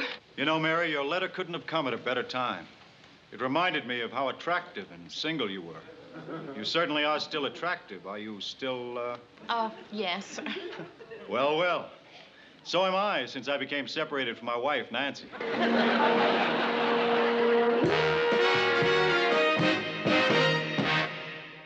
And so that's when I decided to go into the stock brokerage business. Perhaps you've heard of my company. Oh, I don't know. Maybe I have. What's it called, Armand? Armand Linton and Company. No, I haven't heard of it. Well, that's where I usually spend my mornings, but since today was a holiday, I figured... What holiday is today? It's my birthday. Oh, well, happy birthday. Thank you. You know, I usually spend my birthdays with Nancy, but since we're separated, I was wondering if you'd care to have dinner with me tonight. Oh, sure. Oh, great. What time do you get through here? Well, not until about 7 o'clock. Oh, that late, huh? Couldn't you kind of get away a little early tonight? No, I couldn't. Armand, I have a tremendous amount of work to do here. Oh, well, where would you like to go tonight? Well, why don't we discuss that later? Well, the reason I'd like to know is so I can make a reservation. Well, the Embers is always nice. That's where I always used to go with Nancy before we were separated. No, I don't think that would be in good taste. Okay, how about Oscars? Well, no, that's no good either. You used to go there with Nancy a lot, did you? No, it's just no good. Food's bad. Well, I went to a place that was pretty good last night. If I could just remember the name of it. Mary? Yes, sir. Can I see you a minute? Yes, sir. Armand, you're going to have to excuse me. I really do have to get to work. It's okay, Mary. I've got nothing but time. Mary! Mr. Grant, please don't say a word. I know exactly what you're going to say. Okay. What am I going to say? You are going to say that you do not like us to have personal people in the newsroom during business hours because when there are people in the newsroom, you can't be yourself. You have to be nice. And you don't like having to be nice because when you're nice, then nobody gets any work done at all. And that's what you were going to say. Yes. But you left out the most important item. What? Get rid of him. Mr. Grant, I am trying my level best to get rid of him. No, Mary, no.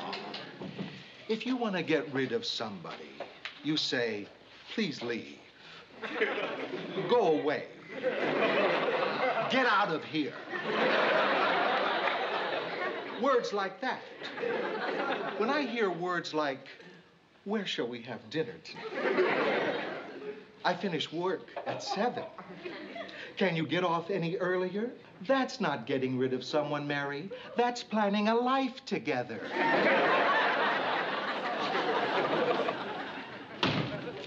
Thank goodness. When did Armand leave? He didn't leave. Ted is taking him on a personal tour of the studio. Ted? Yeah, when your friend introduced himself as a stockbroker, Ted must have thought that was the same as stockholder, and he's giving him the royal treatment. This is the newsroom where the news is made and written for me. Fascinating. I'd like you to meet the hardest working girl in the newsroom. That's because she's the only girl in the newsroom. This is Almond Linton, one of our stockbrokers. Almond?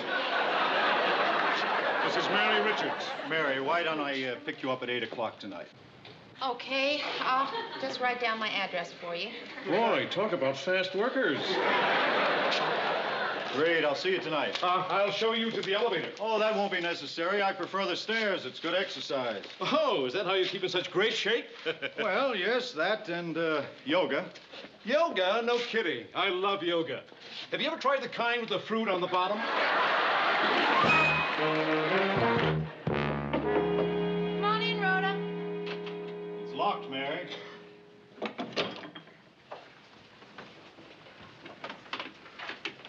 Armand. It's only 7:30. I thought our date was for 8 o'clock. Well, I know I'm a half hour early, but I had nothing to do, and I figured I'd rather do it here. My apartment seems so empty now. Since Nancy moved out. And took all the furniture. Well, I still have to get dressed, so just come in and make yourself at home. You could read a magazine. Sure. Our reservations are for 8:15. Where'd you finally decide we'd eat? Well, I made reservations in 4 places. Well, wherever you want to go. I didn't make a reservation there. Armand, could you get that, please? Sure, it's good exercise. Armand. Yes? Armand Linton. Yes. Don't you remember me? I'm Rhoda Morgenstern. Oh, yes, I didn't recognize you without my wife. Nancy, huh? Yeah, we're separated, you know. Oh, really? That's too bad, Armand. Hi, Rhoda. Armand Linton. I know. Mayor, the reason I came down is I want to show you something in your kitchen. Excuse us. Certainly.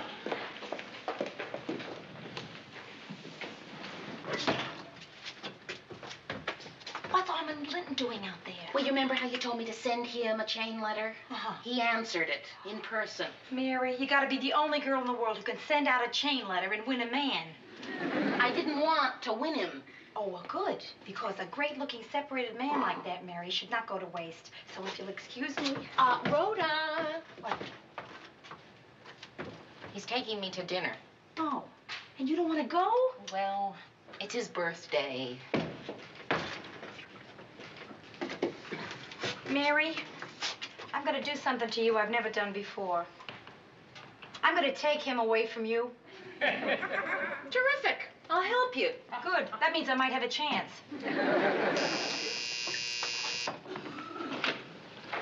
Hi. Yeah. I'm looking for Mary Richards. You would just tell her Roy Martoni. I'm an old friend. Well, hi. Hi. I got your letter. Oh. Now, mind if I come in? Well, we were just about to go out. Just a minute. I'll be just a minute. A minute? Looks like he's moving in. Roy Martoni, this is Rhoda Morgenstern. Roy Martoni. And Armand Linton, Roy Martoni. Roy Martoni. You just get into town? How's that? No. This is my line. I'm a salesman. What do you sell? Black cardboard suitcases? Roy sells encyclopedias. Oh, no, Mary. I gave that up. The samples were too heavy. You know, Mary, sending me that chain letter was such a beautiful, generous thing to do that I said to myself, how am I ever going to pay her back? Well, and then it came to me. I'm going to show her what I've got in this case. Waterless cookware. And this isn't ordinary waterless cookware. This is thunderware. Oh, gee, Mayor. Waterless thunderwear. Yes. Thunderwear, the big new boom in cooking. Look, old man, we don't have very much time. You see, we're just on our way out to dinner. Listen, Mary, after you see me demonstrate waterless thunderwear, you'll never eat out again. You want to know why? Because it's based on a totally new principle of cooking. The flavor is sealed right in the pot. Well, how long does this take? Brussels sprouts, about 4 minutes. String beans, about 2.5, and carrots... I mean the demonstration. Well, not long at all. You see, I'm all set up. Well, I really don't think we can, Mary. I'm all set up, Mayor. But he's all set up, Armand. Well, all right, but please make it fast, huh? All right, wonderful. Why don't you all just sit down? And, Mary, why don't you just sit right over there? Rhoda, sit there. Armand. It is Armand, isn't it? Yes, that's Why don't you right. sit right there? Okay. Now, in the beginning, when the caveman was hungry and wanted food, he just hit it over the head and ate it, right? But then he invented what? Fire. Right. And then our first utensils were large flat rocks, which when heated up became our first, what? Frying pan. Yeah. Then came the Ice Age. I'll buy it. What? I'll buy it. But I'm not done yet. Yeah, he didn't even get up to the stainless steel age. Look, we're all in kind of a hurry, so just tell me how much it is and we'll all leave. I'll huh, get my Mary? coat. Well, wonderful. Yeah, listen, $12 a month for 18 months. But if you want to put $25 down, it's $15.46 for 12 months. But if you want a thrifty plan, it's $6.57 for 36 months. And how much would it be if I pay for the whole thing right now in cash? Cash? Cash. I have no idea. You have no idea? You see, we make our money on interest payments and loan charges. If we took money, I think we'd lose money. All right, I'll pay by the month. Oh, wonderful. All you have to do is fill out a few of these forms. All ready. Now, on the back of page 3, I want you to put down the names and addresses of your employers for the last 12 years. You know, I may be able to get some use out of this cookware. I'm just separated, you know. Oh, well, then this set is wonderful for you. You don't want to know why? Because it comes with a 1-cup coffee maker. No kidding. Say, look, Mary, I just bought myself a birthday present. Did I hear you say it's your birthday? Uh-huh. But that entitles you to a free gift. Here, I'm going to throw in a potato peeler. Thank you. Gee, I just can't wait to get started using all this stuff. But, Mary and I have a date. You're, leaving? No, listen, Armand, why wait? I'm sure everybody here is anxious to see your new Thunderwear in action, right? Right, you are, Mayor. Armand, wouldn't you like a good home-cooked meal instead of going out, huh? Well, yeah, I sure would. I haven't had a good home-cooked meal since... Nancy moved out? Yeah, took all the dishes. Well, listen, I don't think I have enough food in my refrigerator, but you and I can go to the market. Oh, no, wait a minute. You don't have to, because I've got a roast in the car. Oh, that's great. How much do you want for it? Oh, no charge. It's a demonstrator. Besides, you know what? I've got a bag full of groceries in the car. You know what? I want to show you fellas how to use this, because if you don't use it right, it can explode. Hey, let me give you a hand with that. I love the exercise. Well, that's wonderful. The car is parked right out front. The gray Packard. Great. Yeah. Say, ladies, I don't want to step on anybody's toes, especially on the toes of a fella that size, but which one of you is with him? Me. Well.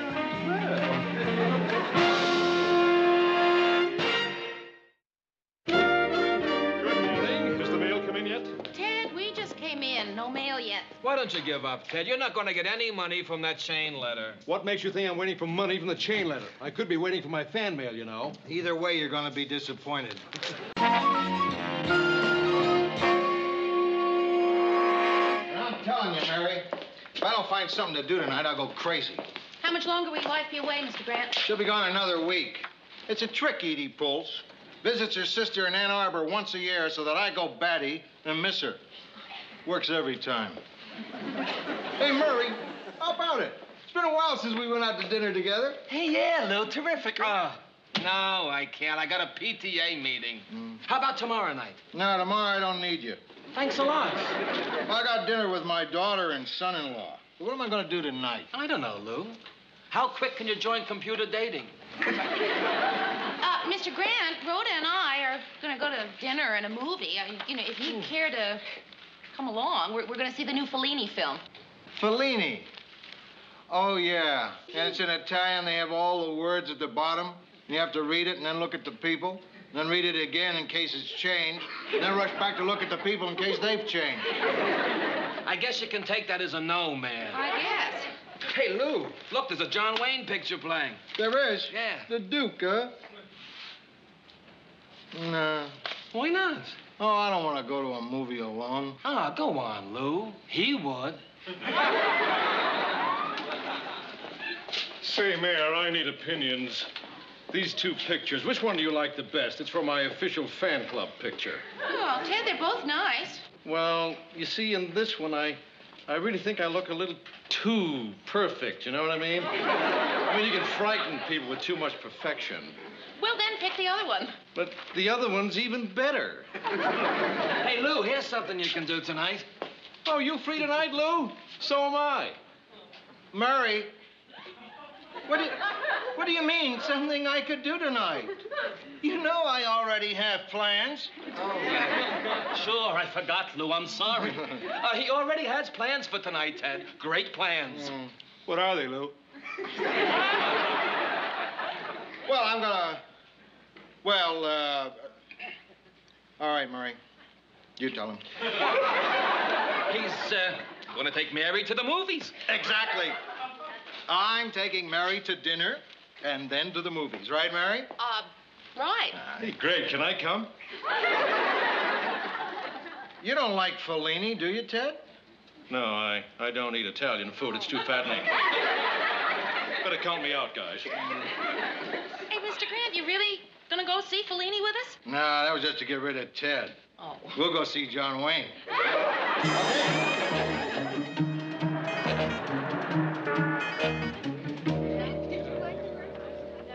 Mary, I'm gonna go back and get some candy. So will you save me a seat? Rhoda, you're gonna get candy after that huge meal we just ate? Sure.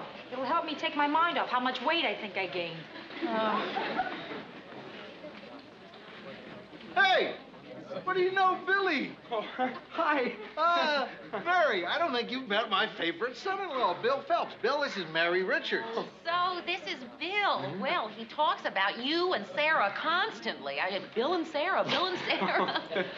Oh, I'm Mr. Grant's associate producer. I mean, I wouldn't want you to think, that we were... not that you would, but we just went to a business dinner, and now we're going to see a business movie. Mary. Hey, listen, Billy, there's someone with us, but there'll be enough seats. Mary, you and Rhoda go on in there. So, William, I'm really looking forward to that dinner tomorrow. Where's Sarah? And the ladies... Oh, no, she's... Sarah? Huh? Oh, she's... Sarah. Yeah. She's home. Home? How come? Well, she doesn't like John Wayne. My Sarah? I brought her up better than that. Oh, that's right. Well, she's not here because I'm working late tonight. Uh-huh. Well, I gotta go now. You're gonna love the movie. I'll see. Wait, isn't this the first show? Oh, yeah. Excuse me. Excuse me. I'm up. How much more up can I get? You're sitting in my seat. No, I'm not. Lou, you are. I'm afraid you are. Oh. Mr. Grant, here, you come and sit next to me, right here. I got the candy. You said anything not licorice, right? Oh, licorice, right. Oh, this is Patty. I can't remember your... Woods, with 2 O's. Oh. We just met. In here. You just met in here. Oh, no, not in here. Out there. In the world. We've been kind of smiling at each other for over a year, but we just made it official today. And, Patty, this is Lou Grant, my wonderful guy. Oh. And this is Mary Richards. How do you do? Hi, y'all. Candy, anyone?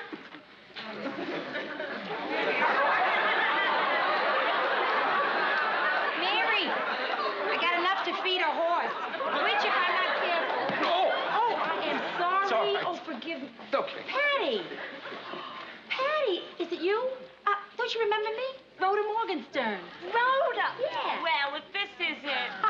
It's been a while, huh? Well, what's new? Nothing fantastic with me, but I can see what's new with you. Rhoda, you want to, Rhoda Morgenstern. This is Bill. Oh, I didn't get your last name. Phelps. Bill Phelps. They just met. And this is Mary Richards. Yeah, we know each other. We all know each other. Sure. Did you know that Bill is my wonderful guy? And we're all sitting together. Well, isn't it a small world? I knew somebody would say that. I knew somebody would say that. Hey, Lou, what do you think of my neatness system? See, first I eat all the popcorn. That's giving me a trash barrel for the candy wrappers. Huh? Smart, huh? Fat but smart. No? Unbelievable. Unbelievable. What'd I say, Lou? What? Fat but smart? Lou, I didn't mean you. Really, I didn't. If you think that's what I said. Oh, no. I mean, you're a broad person, true. You're solid, you know.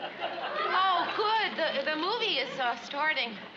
They expect me to sit here and watch a movie. A movie. I saw this already.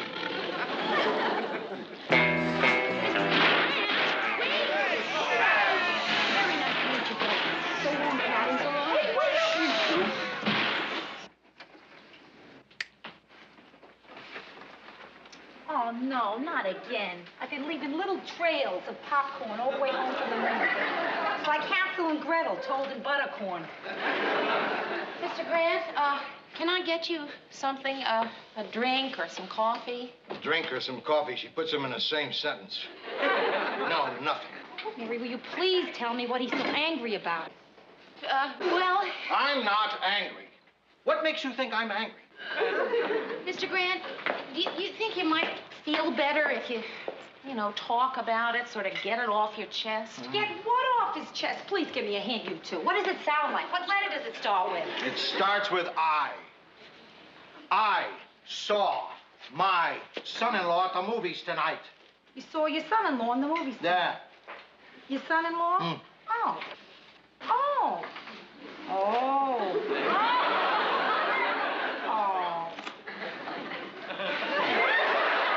Mr. Grant, maybe the whole thing was perfectly innocent. You think so? Well, I mean, look, you and I were there, right? I mean, maybe they work together like we do. I don't think so. Well, why not? He owns a gas station. Wait a second. You know that girl. You can tell me. What's she like? Well, see... Forget it. I don't want to know. Well, Lou... I said I don't want to know. Lou, please. What I'm trying to say is I don't know anything about her. Oh. Is there anybody you could ask? See, the thing is, it was a long time ago. You know, I mean, it was 7 years ago. I knew her slightly. We were in the same ceramics class together. Aha, ceramics. What? I don't know. Mary, I gotta call Edie. Can I use your phone? Well, Mr. Grant, do you think you should? Since she went to Ann Arbor, I've called her every night. If I don't call her tonight and act like nothing happened, she'll worry. She'll start to think that maybe I saw our son-in-law in a movie with a girl.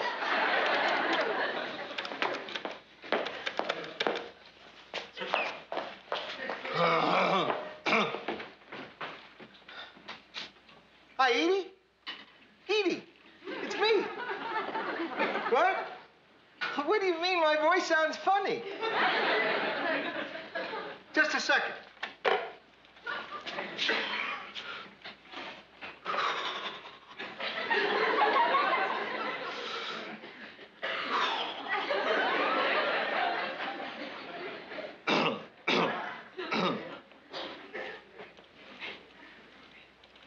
Is this any better? No, I haven't touched a drop. Just a little scotch on the rocks. Before lunch, even. Well, not much. Yeah, I know I'm supposed to go to Sarah and Bill's tomorrow. I didn't forget. Listen, speaking of Sarah, I went to the movies tonight and I saw John Wayne. Oh, you know, it was about John Wayne. And he hit a bunch of guys and they rolled around a lot in the mud and he rode out. Yeah, it was good. Listen, Edie, I gotta go. Take care of yourself. Don't worry. It'll turn out all right. It's always darkest before the dawn. Goodbye, Edie. Oh, boy, it was tough keeping that in. I don't think you kept much of it in, Mr. Grant. I think a lot of it went out there to Ann Arbor. It's all so unbelievable. You know, Mr. Grant, I still think you'd feel better if you'd stop trying to control yourself and just let it all out. Yeah, Lou. You gotta let it all out. I can't. I'm too upset. No, Mr. Grant, it's okay. Really, go ahead. I haven't been this mad at anybody since 1944. Yeah, 1944. That was the last time I let it all out. Did anything much happen? Huh? Oh, I captured a town in Germany. Okay.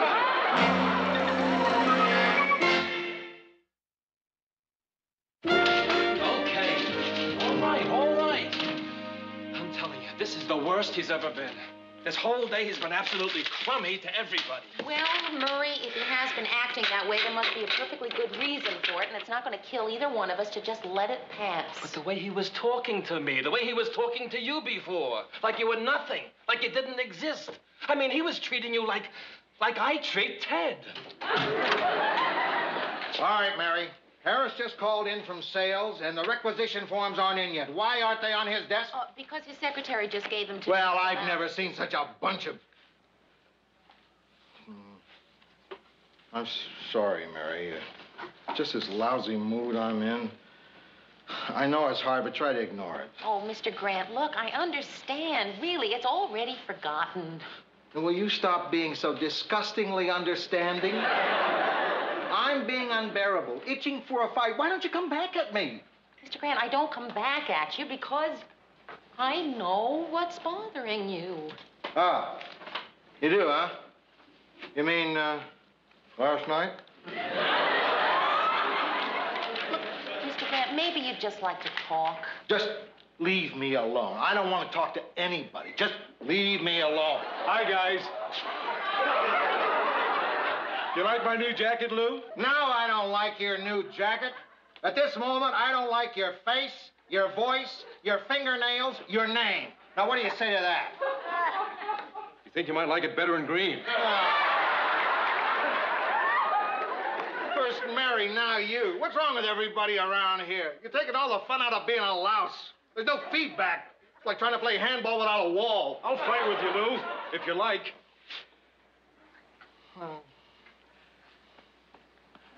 Maybe some other time. Just say the word, Lou. Mary, I want to talk to you.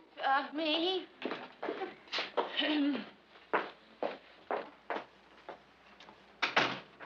Yes, sir? Oh, Mary. I know. Oh, Mary, Mary, Mary. I know. I know. Oh, boy.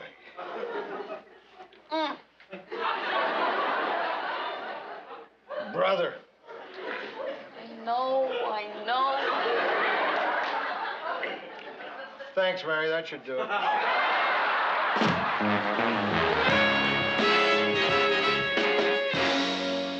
So, finally, Mr. Grant had me call his daughter and cancel their dinner for tonight. Figures. He said he just couldn't make chit-chat with Bill, knowing. You know something, Rhoda? Maybe the whole thing is a misunderstanding. You know what? I mean, there could be a logical reason why a married man is seeing another woman. That's the whole point, Mayor. There is a logical reason.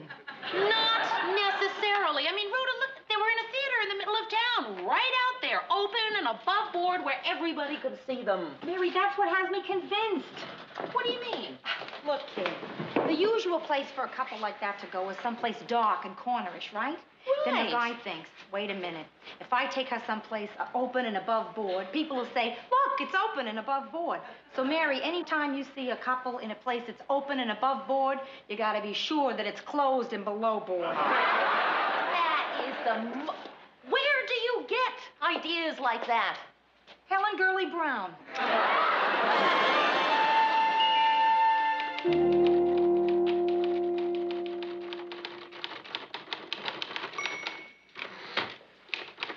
Hi, Mary. Oh, hi, Bill. Is Lou in? Well, no, he's not. He's been in the studio most of the morning. He's expected back any minute if you want to wait. Is it all right if I sit down here? Well, yeah, sure. So, what have you been up to?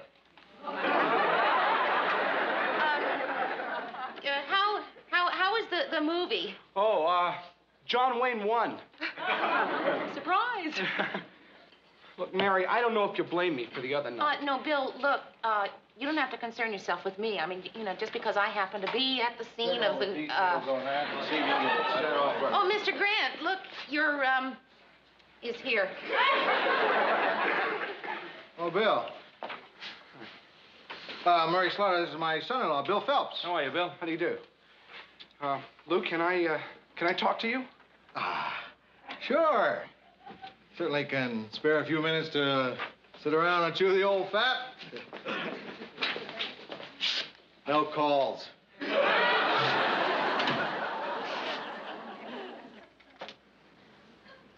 Sit down, sit down.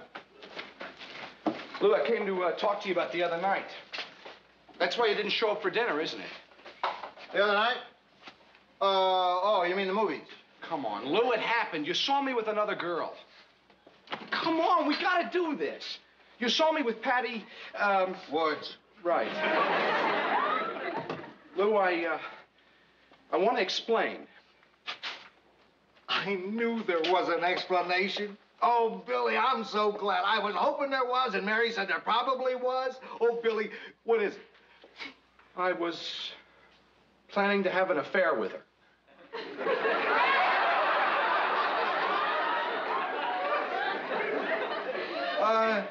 That's not a good explanation, Billy. That's a bad explanation. That's like saying you're not guilty by reason of committing the crime. I was gonna have an affair with her, Lou, but I didn't.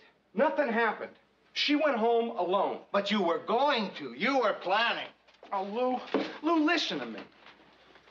The past few years, that sort of thing is all you hear about. Movies, books, magazines. I mean, at the Rotary meetings, we hardly ever get around to discussing civic pride anymore. So? Well, I started thinking, well, if everybody else, why not me?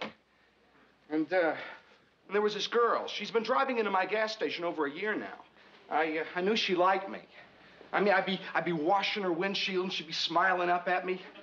Sometimes she'd come in for gas when her tank was still almost full. Well, that particular day she comes in, well, I kind of figure she's interested because she doesn't have her car. So, Lou, what could I do? I ask you. You ask me. Oh, right. Well, I figure I'll take her to someplace open and above board so nobody will notice anything. Who knew that at the movies I'd run into my... Wonderful guy? Yeah. So I took that as a sign. Someone was trying to tell me something. Yeah. Someone is trying to tell you something. Me. I'm telling you that if that ever happens again, your wife, your widow... Lou, you don't have to worry. Right now, it's the furthest thing from my mind. It better be. Hey, Lou, I don't blame you for being upset. But let's be frank, huh? I mean, you're a married man. You know how it is. You're man of the world.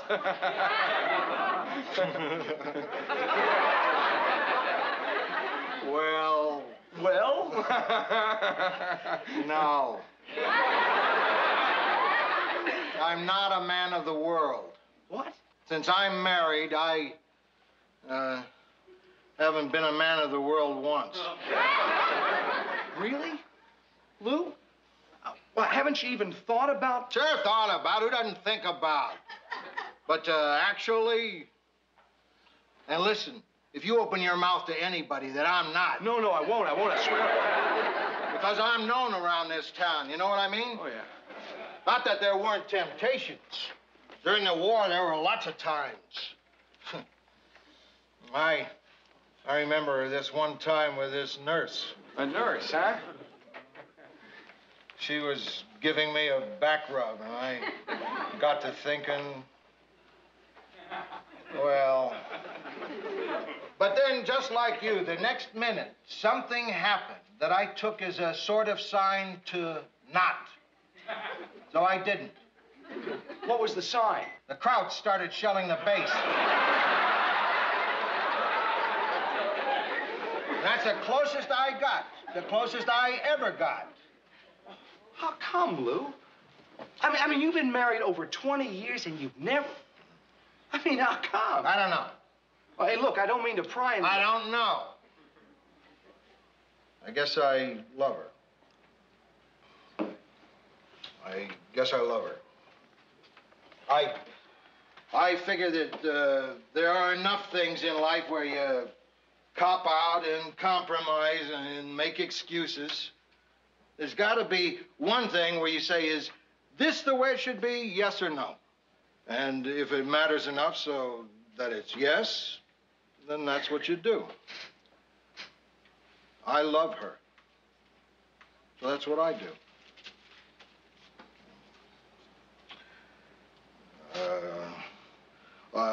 But look, I'm not here to tell everybody how to live. No, I mean, you can't tell everybody how to... No, just myself. And you. And all my other sons-in-law. Oh, yeah. And I hope I made myself understood. Yeah.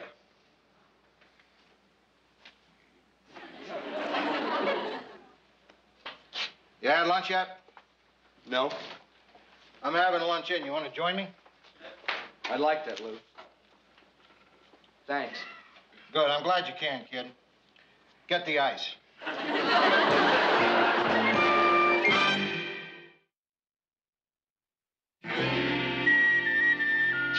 Harry.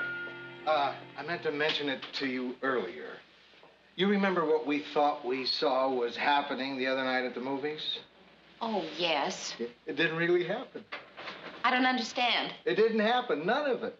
Just forget it because it never took place. So,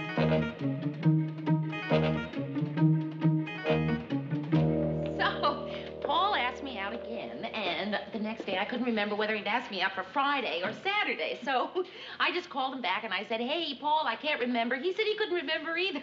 So we're going out Friday and Saturday. Uh-huh. Isn't that funny? Yeah. Well, I thought it was kind of cute. Well, so do I. It's just that this is the way I display mirth when I'm miserable. What's the matter? Nothing, really. I'm just out of a job, that's all. Oh, Rhoda, no. What? Hi. Oh, hiya, Lou. Good. You're back from lunch. Listen, will you get that stuff on the postal reform ready? I want to go over it with you. Well, Mr. Grant, I'm not really back from lunch. I still have 3 minutes. Mary, you're an executive. You don't have to punch a clock around here. You can come back early. Well, for today, could I just come back on time? Okay, but you better not be late. Rhoda, how did it happen? Oh, listen, we can talk about this later. I don't want to get you in trouble. You still have a job, even if I don't. Hey, you weren't fired, were you? Fired? Who got fired? Oh. Come on, Mayor. Who was it? Who got fired? Nobody, Ted. Really, nobody. It was you, wasn't it? I wasn't fired. I quit. What do you do? Well, I was a window dresser. Did you happen to watch my show last night? Sympathetic, isn't he? The reason I mentioned it is because I did a special report on the unemployment crisis. It's at an all-time high this year, you know. Yeah, thanks. I heard. Or is it low? Hi, Ted. Hi, Murr. Anyway, I had a sleep last night. Good. Now that I have you all together, could I get you all to move apart? Mary, you're late. All over the world. Yes, sir. Mary, please, just get back to work. Now, I'm going to be fine. All right, but I'll see you as soon as I get home tonight, okay? Sure. And look, don't worry about me, kid. I've always wanted a free afternoon. Now I've got one. What are you going to do? Well, I don't know. It's 1 o'clock. I think I'll take a little walk. Get my mind off not having a job. Good. Maybe do some window shopping. No, wrong. Yeah. I guess I'll just take a bus home and worry.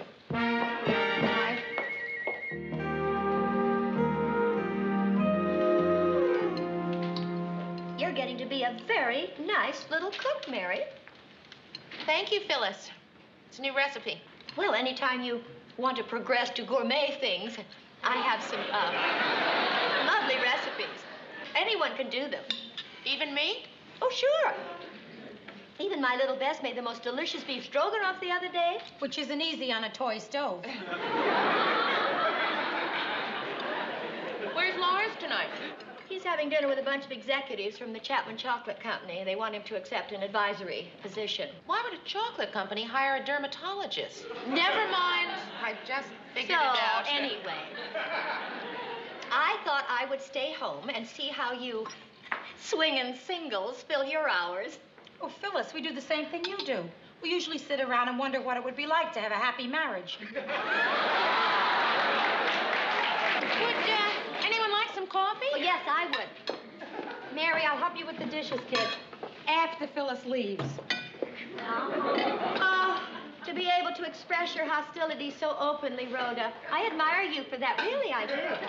Well, Phil, it's just that today at the office, Rhoda and I got into a kind of a personal discussion, and we couldn't finish it because there were all these people standing around. Butting in. Oh. Well, that's all right. I realize you two have so much more in common. You're both being husbandless and all. You know, I liked it better when we were swinging singles.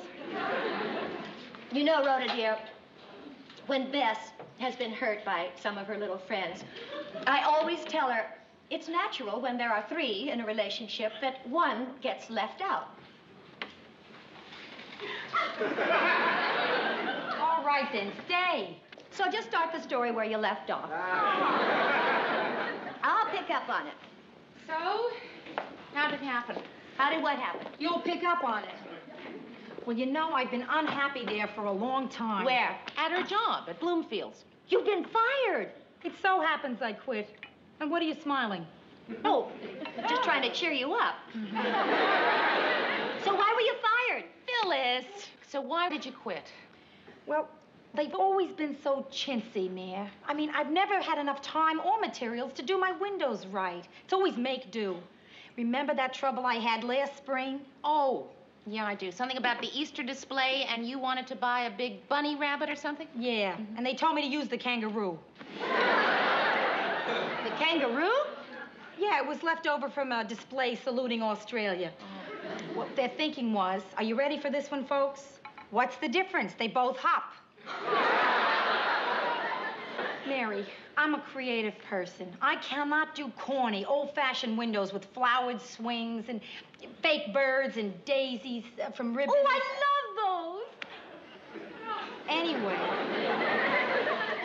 two other girls in the department got bonuses on their checks this week. And you didn't. And I didn't. So? So, I went into Werber and I said, look, Mr. Werber, if I were a sensitive type person, I'd think you were trying to tell me something. And what did he say? He congratulated me on my sensitivity. So what could I do? I quit. Hey, listen, you won't find any trouble at all getting a new job. You're too good at what you do to be out of work for long. Oh, thanks, Mia. I had a similar experience. Years and years ago, right after college. Well, actually, it wasn't years ago. She's got an anecdote for every occasion. I made up my mind that I was going to find a really special job. And I pounded the pavements, and finally, I came up with something that paid $24,000 a year. What? Lars. Too bad you couldn't get it in cash. My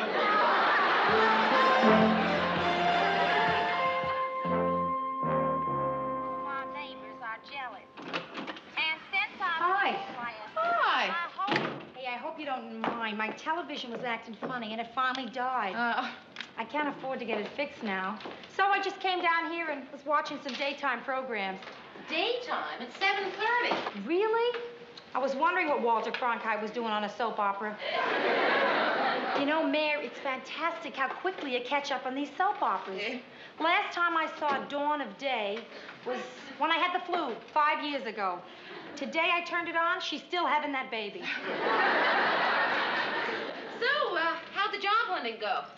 You know, today, Ruth Elizabeth, she meets this guy named Guy, who they tell her is a fiancé. She has amnesia, you know. No, I didn't remember that. Neither does she. So, did you look for a job? Sort of. Yeah. You know, you start out watching these shows for laughs, and then you find yourself getting really hooked. And the game shows. But, you didn't have any interviews or anything, huh? Who had time? I cleaned the apartment, washed my hair, did some laundry, and the day was shot. Well, you ought to get out and look, though, don't you think? I mean, if only for the fresh air. Well, I did get out today. I signed up for unemployment. Oh, you? Yes. Hey, I thought you couldn't collect unemployment if you quit. I thought you had to be fired or something. Oh, well, Werber claims he fired me. Oh. Well, what difference does it make? At least you get the money, right? Right. $57 a week. It's not exactly diamonds and mink time, but it helps. Oh, good, Rhoda, you're here. I was a little worried. I knocked on your door, but there was no answer. But I didn't smell gas, so. Thanks for keeping a nose on me, Phyllis. Isn't she a wonder? The way she keeps her sense of humor at a time like this. It's not such a terrible time. You're right, Rhoda. I went through this morning's paper, and I circled in red the jobs that I think you might have a chance of getting. Thank you very much, Phyllis. Well, you're very welcome, Rhoda. So what's new with you, Mary? Well, not much. Oh, key punch operator. Key punch operator. Not only don't I know how to be one, I don't even know what one is. It's funny, you always see ads for them, though, don't you? There must be a shortage of them or something. You should look into it. I mean, at least it would give you a skill. Girls earn up to $250 a week, no experience ness. Wow. Call Mr. Edwin Eddie Clark, Elton Hotel, Suite 202, day or night, or send full figure snap. Oh, Phyllis. What? Well, it never hurts to explore all the possibilities. Thanks, Phyllis, but I'm not ready to explore those possibilities yet. All right, then. How would you like to be a commercial artist? Well, yeah. Where is that? I've always wanted to be a commercial artist. Then draw this girl. Phyllis, the time has not yet arrived when I get my jobs off matchbooks. Have it your way, but it has been well over a week. Oh, boy, that Phyllis, she really picks a person up. Hey, I know what. Let's change our clothes and go out to dinner and a movie, huh? Okay, but I can't afford to do both those things. I gotta really watch expenses, Mayor. Well, okay. Which one can you afford? I can change my clothes.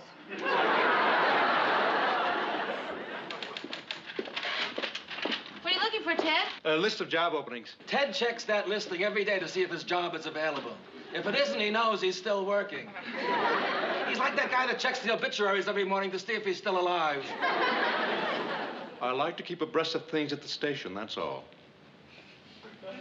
Switchboard operator, sales secretary, associate art director. Anchorman. No. Say, Mary, did Rhoda get a job yet? No, she's still looking. Oh, well, what about that art department job? What art department job? The one that Ted just mentioned. General art background. She's had that. Some set design. Oh, she's a window decorator. That's close. Lettering experience. She can fake that. Hey, Mary, it would be fun with you two working in the same place. Oh, I don't think Rhoda would be interested in this. You know, first of all, she would hate being cooped up in those little cubby holes they have down in the art department. Well, I admit it's not the wide open spaces of a department store window. And she letters terribly. Very poor. She printed a note to the milkman last week. He left her 1 egg and a dozen quarts of buttermilk. No, she wouldn't be right for this. Okay, I'm just trying to help. Well, thank you, but she's got a bunch of interviews today. She'll undoubtedly come up with something. Coming by here for lunch at 12, and I'll bet you she's got something by then. Hiya, Rhoda. Hi, Murray. Oh, is it 12 already?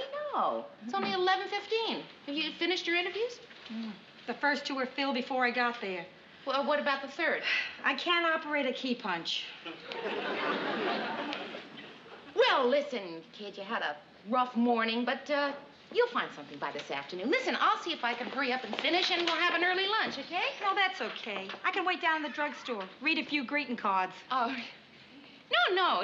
Sit down and just relax. I'll only be a minute.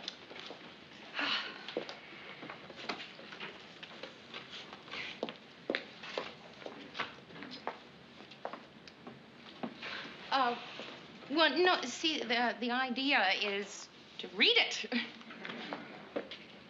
Can I get you a cup of coffee? No, thanks. Okay. Well, I'll just be a second.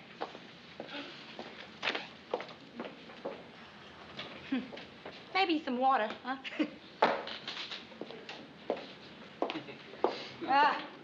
Jobs. There's that word again. Switchboard operator. Sales secretary. Associate art director. That's filled. Huh? That's already been filled. That one.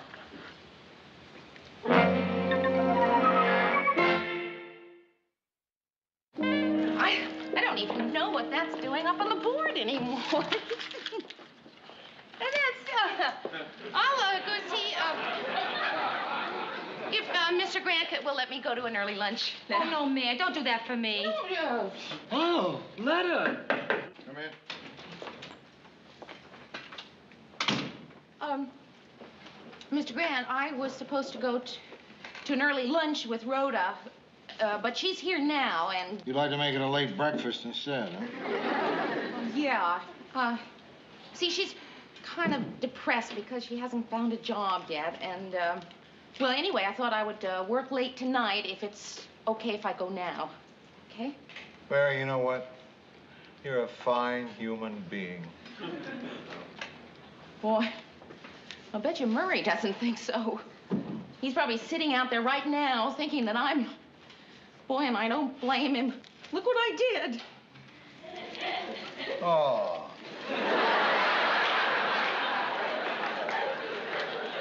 You crumpled up his piece of paper. This is the job list off the bulletin board. Rhoda asked me about that job, and I said it was filled, and it isn't, and I don't even know why I did it. Isn't that the rottenest thing you ever heard of? Okay. Let me take this from the top. Your best friend, who's very depressed because she's out of work, is qualified for a job which you knew about. You, a fine human being. And not only didn't you tell her about the job, but you lied and said it was filled. Is that close? Yeah, that's close.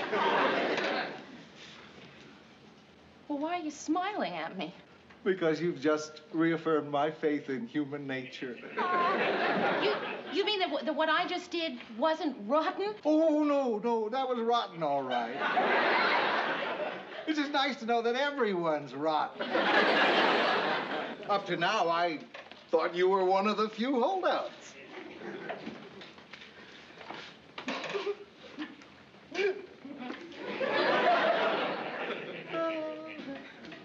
Well, the thing is that, it wasn't really a very good job. I mean, you know, the pay is very low, and there's not really any chance for advancement at all, and it just looked to be, boring.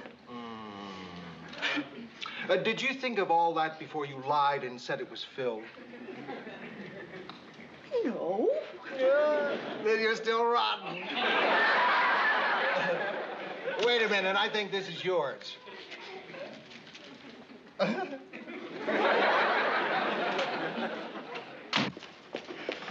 Here, enjoy your meal. Hi, I'm Rayette. I'm sorry I kept you waiting. Oh, it's I'll have a steak sandwich medium and coffee, please. Medium coffee. And I'll have a small green salad. Small green. Does that come with crackers? Yeah. That's all. That's all? Hey, we have great soup today, vegetable, homemade. Yeah, their soup is homemade. It's very good. Have soup. Yeah, it's very good. All right, girls, soup.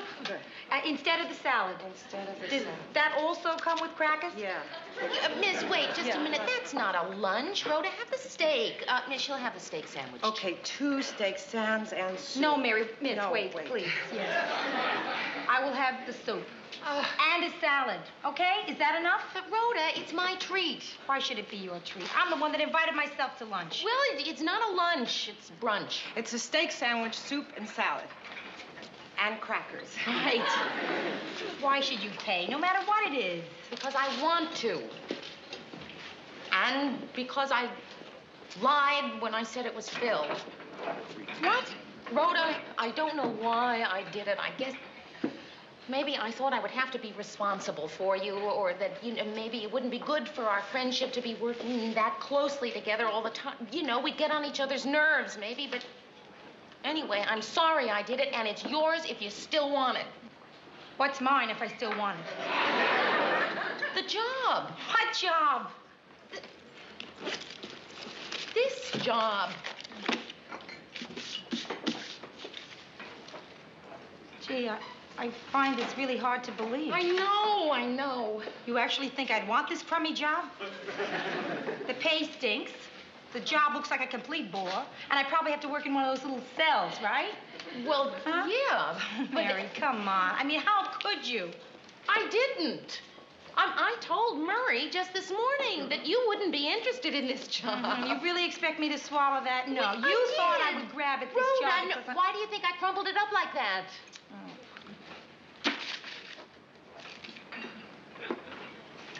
Hey, I'm really sorry. Gee, kid, you really feel bad, don't you? Yeah, I do.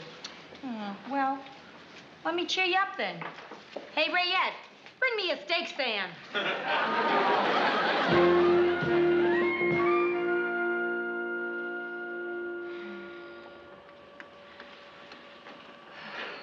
Hi. Look at that. I don't know how you put up with it. She's my friend, Phyllis. If you're her friend, you'll shape her up. The next thing you know, we'll find her on a park bench somewhere. She's probably just tired. Tired? From what? The only place she's gone in the last 3 weeks is here. That's not true. She's gone to unemployment. You know where that money comes from, don't you? Yes, from the employer. That money comes from us, the taxpayers. From you and me and Lars and Bess. Bess? Would you tell me how a 12-year-old pays taxes? Every time she buys a little toy. Oh, Phyllis. Anyway, Rhoda says that things are slow right now. Yes, mostly her pulse. Mary, you're not doing her any favors, encouraging her in this life of sloth. Oh, come on, Phyllis. She's not slothy. Mary, as her friends, we owe it to her to straighten her out. We have to force her to take a good, hard look at herself. We have to shake her up. We have to slap some sense into her. Rhoda! Rhoda! Rhoda!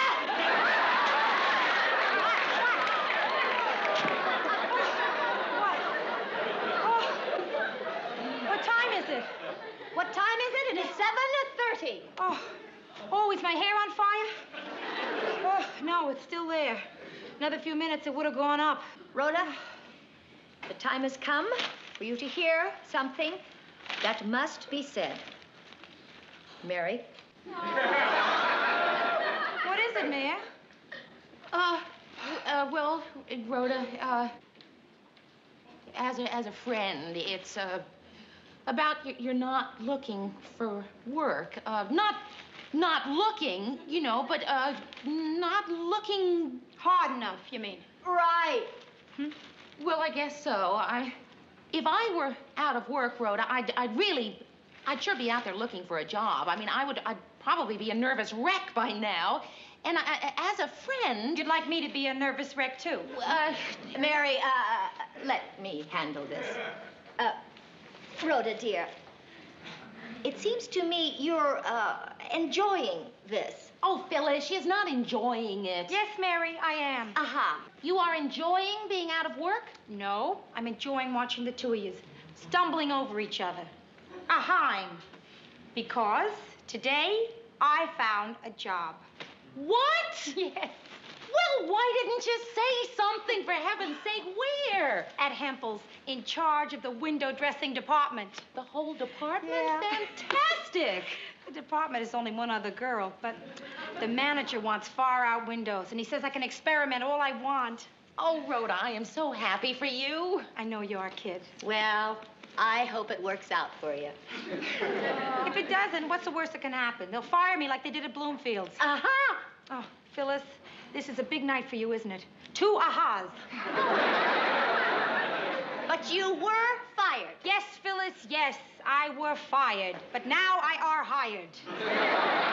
And I'm making more money than Mary. I'm sorry, I meant to get her with that one. No, listen, it's okay. I'm still happy for you. How much more? Okay. Yeah. Hey, Nan, have you had dinner yet? No? Then let's go out and celebrate. Great idea. And the one who's making more treats, right? Oh, right.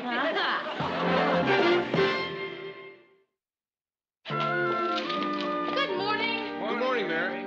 Say, Mary, here's a good job. An associate producer for the Chef.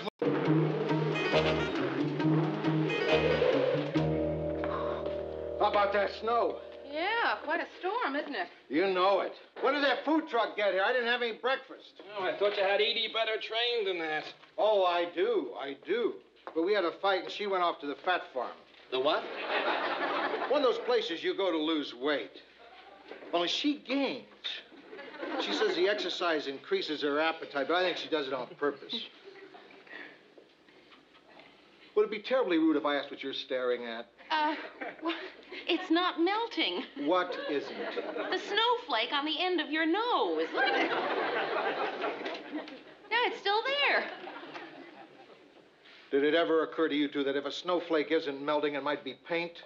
Oh. Why would you paint a snowflake on the end of your nose, Mary? I was painting the bathroom ceiling.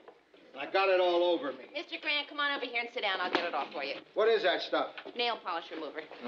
So, what did you and Edie fight about? Didn't you want to paint the bathroom? Well, painting the bathroom was a compromise. She wanted to redecorate the girls' rooms. You know, now that they're all married, make one into a study, one into a sewing room. Well, I can understand why she'd want to do that. Mary, I like those rooms just the way they are. And I can understand that, too. Yeah. What about when the girls come home to visit? Where are they going to sleep? How often do they come? So far? So far, they haven't. But they might. Oh, isn't that sweet? My father's sentimental like that, too. It's all gone. All clean. Good. I was about to pass out from the fumes. Good morning, all. Good morning, Ted. Hey, this place smells of something. Well, yes, it's something... No, don't tell me. I've got a great sense of smell. It's not pizza. So as long as Edie made such a big deal about redecorating, I figured I'd start by painting the bathroom. Oh, what else? Well, that's it so far. Oh. It's not suntan oil. So, when will Edie be back from this reducing place? Oh, she was pretty mad. She ought to be gone for about 8 to 10 pounds.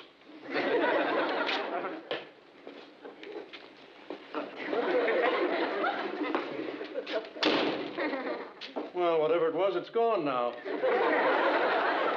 What are you doing? Straightening your desk. You sort of let it go. If you think this is bad, you should see what's going on in my house since Edie left. Well, maybe you ought to get somebody in to clean it before Mrs. Grant gets back. Oh, I'm going to do better than that. I'm going to redecorate the living room. Yourself? No, I got this friend. He was a decorator in the Army. The Army? Sure. You don't think those Army barracks just happen, do you?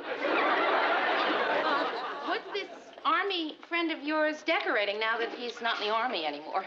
Bus stations.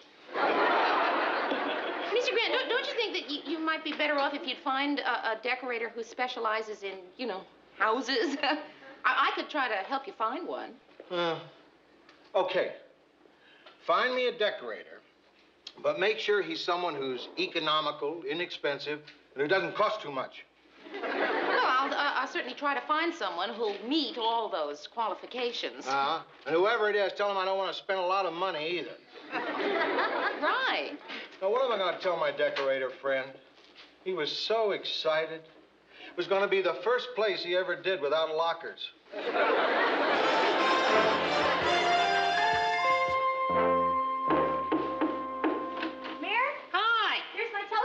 Oh, great, thank you. Where's yours?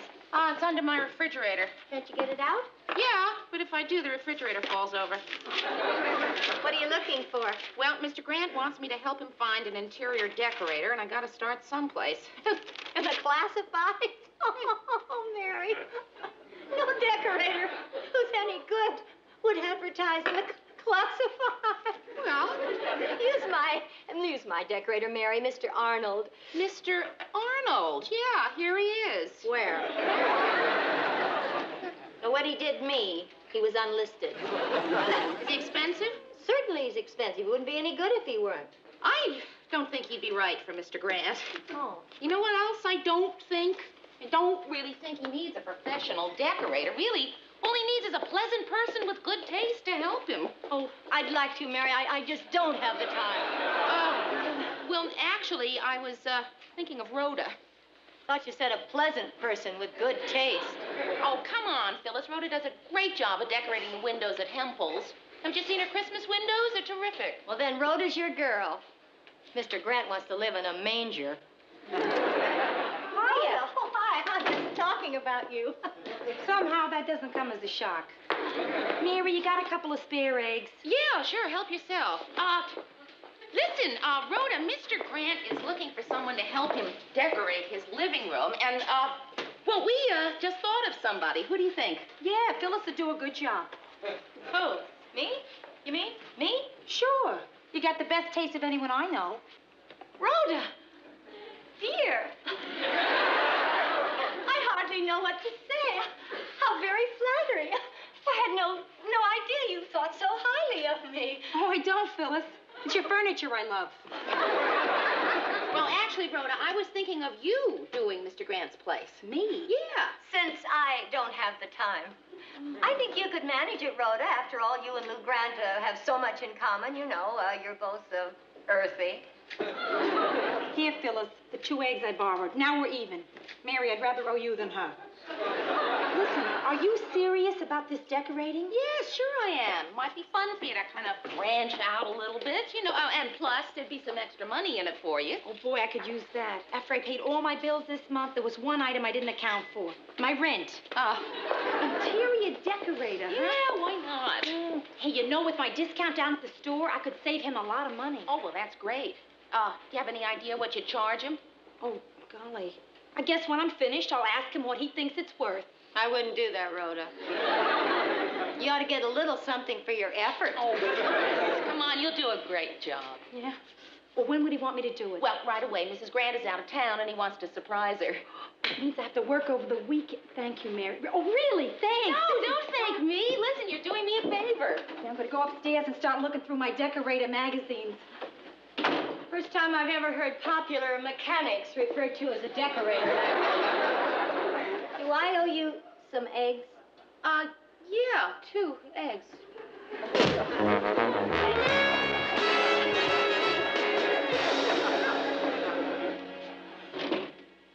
Hi. It's the last time I'll be a guest on that show. What show? Meet My Pet.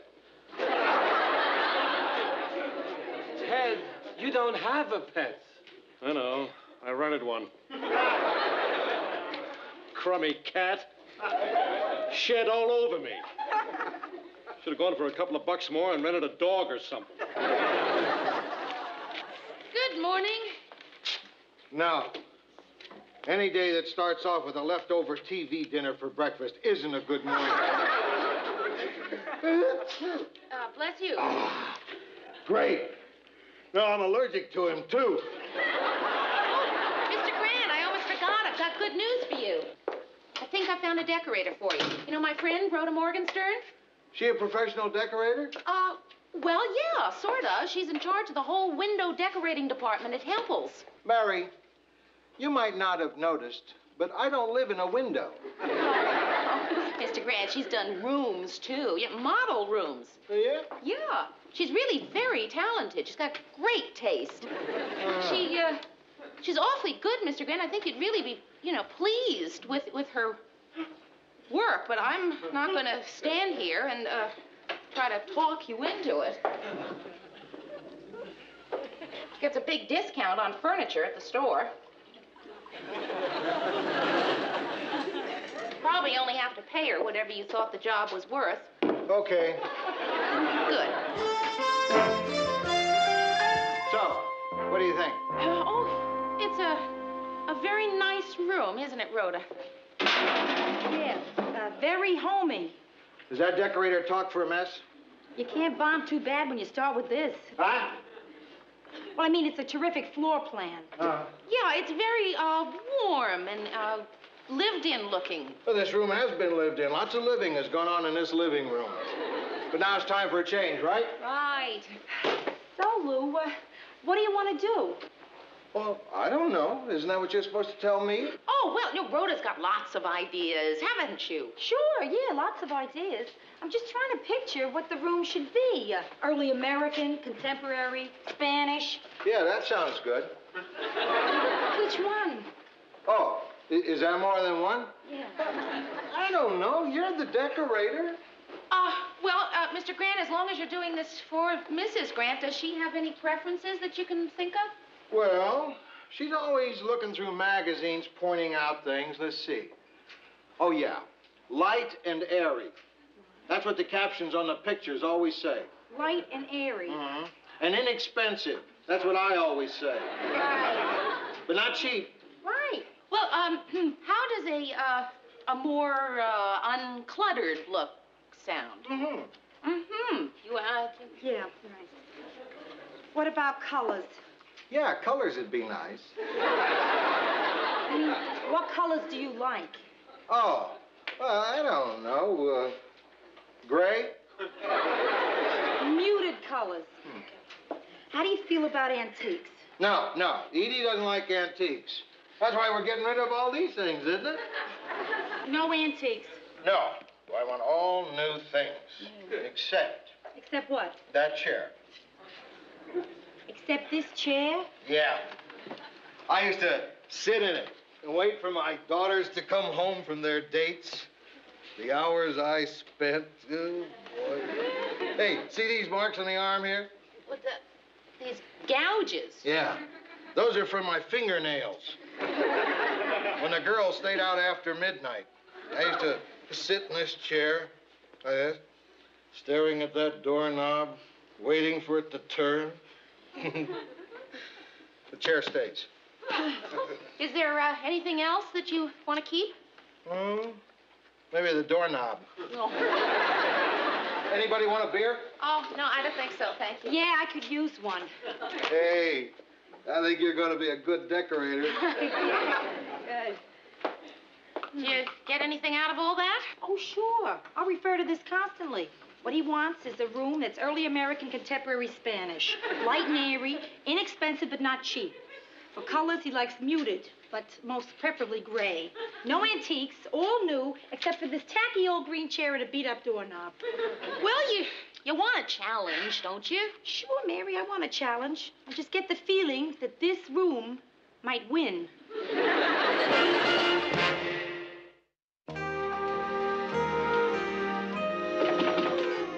Who is it? Oh, I'm so sorry to bother you again, Mary, but I'm in trouble here, and I need some advice. What is all this stuff? Oh, these are a bunch of samples. And those are back issues of House and Home magazine. I figured I'd use some of those rooms as a guide. Oh, yeah, great. Mary, I don't know what the correct psychological term is for what I'm going through, but I think it would be called scared.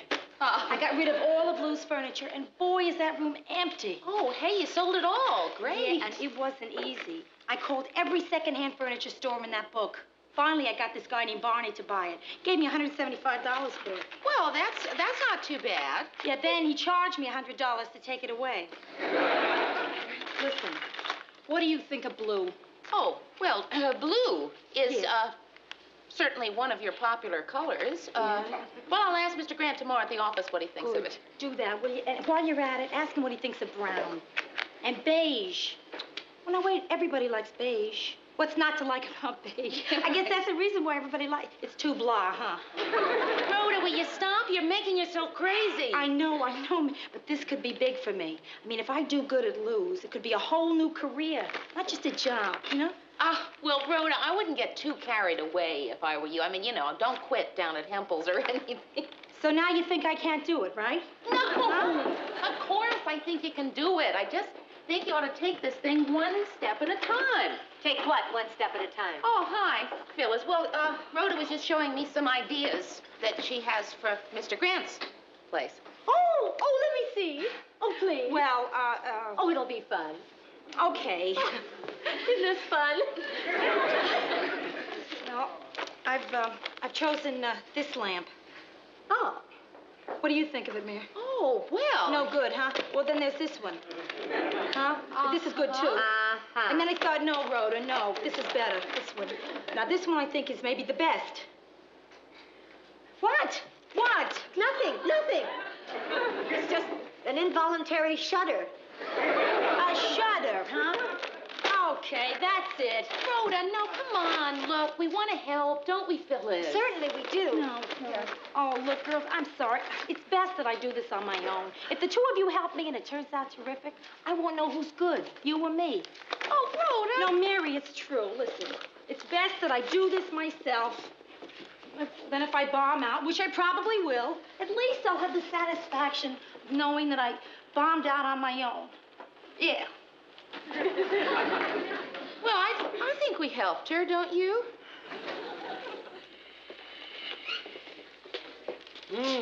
What are you reading there, Ted? Classic comic? Of course not. Happens to be a brochure from the famous announcers school. I'm thinking of lending my name to their teaching staff. But don't stop there, Ted. Why don't you donate your whole body? Oh, come on, Rhoda. Thanks for what? Don't be silly. Bye-bye. Oh, she is so excited about this decorating thing. She calls to thank me every time she picks a new piece of furniture. It's doing great things for her confidence. What's it doing for Lou's living room? Well, we don't know. She isn't showing anyone yet. Oh, Lou, what do you think of the famous announcers school? Terrific, Ted. When do you start? Oh, Mr. Grant, I almost forgot. Rhoda called to say that your furniture will be in by 7 o'clock tonight. Wonderful. You were right about Rhoda. She's good. Oh, I'm so glad. Mm-hmm. Hey, what's it look like so far? Well, all there is so far is a primer coat of white paint on the walls. Well, then how do you know she's good? By the way she hollers at the painters. She really knows what she's doing. She ordered this great ashtray, this big, round glass ashtray. Came this morning. She's great. Well, I can't wait to see it. I guess she'll be getting home pretty late from your house tonight. I wonder if she wants me to stop over there and pick her up. Huh. Is that a hint that you want to see what she's done? Yeah. Well, then why don't you give me a lift home and you can see it? Oh, could I? Good. Well, I feel it's only right, since you arranged everything, that you be there at the unveiling to share my happiness if it turns out great. Oh. And take the blame if it stinks. Rhoda, go turn on the lights. Why? I want you to see the place in one burst. One burst?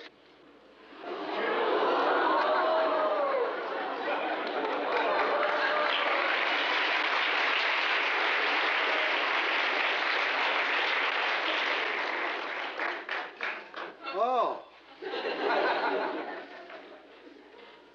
I love it. What? What? I love it. I love it. I really love this room. Oh, Mr. Grant, I am so glad. Be honest with me. Do you really love it? Mary, would I say I love it if I didn't love it? No, he must really love it. Oh, I do. I really do. You really do? Really? I really love it.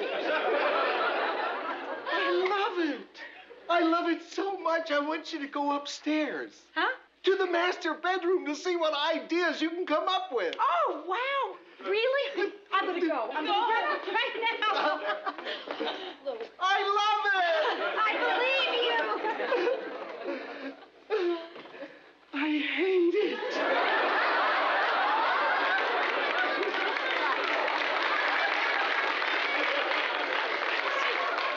Are you kidding me? I really hate it. Would I say I hate it if I didn't hate it? I really hate it. Well, why are you smiling? I'm not smiling, I'm squinting. The glare from all this white stuff is blinding me. What is all this? Please tell me. Well, Mr. Grant, all white is a very clean look. I'll say it's clean. I feel I have to scrub up to sit on that couch. Mary, this is supposed to be a living room. A living room. I can't live here. Look at me. I'm walking around the rugs. Well, maybe it just takes a little getting used to. I'm used to it already. It's not you, is it? It's not anybody. Look at that. Look at that. I'll bet she went through 4 other paintings before she chose that one. What is that? The price? If it isn't, it should be. Mary, we have a problem here. I'm going to have to tell her, huh? Well, I did get you into this, so I guess in a small sense, in a large sense, it is my fault. Lou! Hey, Lou! Listen to this. What do you think of a fur bedspread, then one whole wall of mirrors to give it a spacious... What's the matter? Nothing. He doesn't love it anymore. Well, no, Rhoda, it's just that after having lived with it for a while now... 2 minutes! Well, the thing is, he is afraid that maybe Mrs. Grant won't love it as much as he loves it. Yeah. I, just spoke to Mrs. Grant on the phone, and she didn't care for it too much. I tried to talk her into it, but you know how she is. Lot like you, huh? Yeah. Well, fortunately, it's not paid for yet. Oh. So, what would you like to keep? Well, I like, the green chair. And I also like, that ashtray. Yeah. I love this big glass ashtray. He does. He told us about this ashtray at the office. It's not an ashtray. What? The legs for it didn't come yet. It's a glass occasional table. That's what it is. Oh. Well, just the green chair then. Right. Listen, Lou, I'll have all this stuff picked up first thing tomorrow. Right now, I better get over to Barney's and try and buy back your furniture. I hope he hasn't sold it all. Sold it? Let's hope he hasn't burned it. She's just kidding, Mr. Grant. Great kidder. Hey, it really is a beautiful room. Yeah, I know. I do. There's only one thing that doesn't belong in here. The green chair. No, the man in the green chair. Kidding. Again. Another kidding. Bye.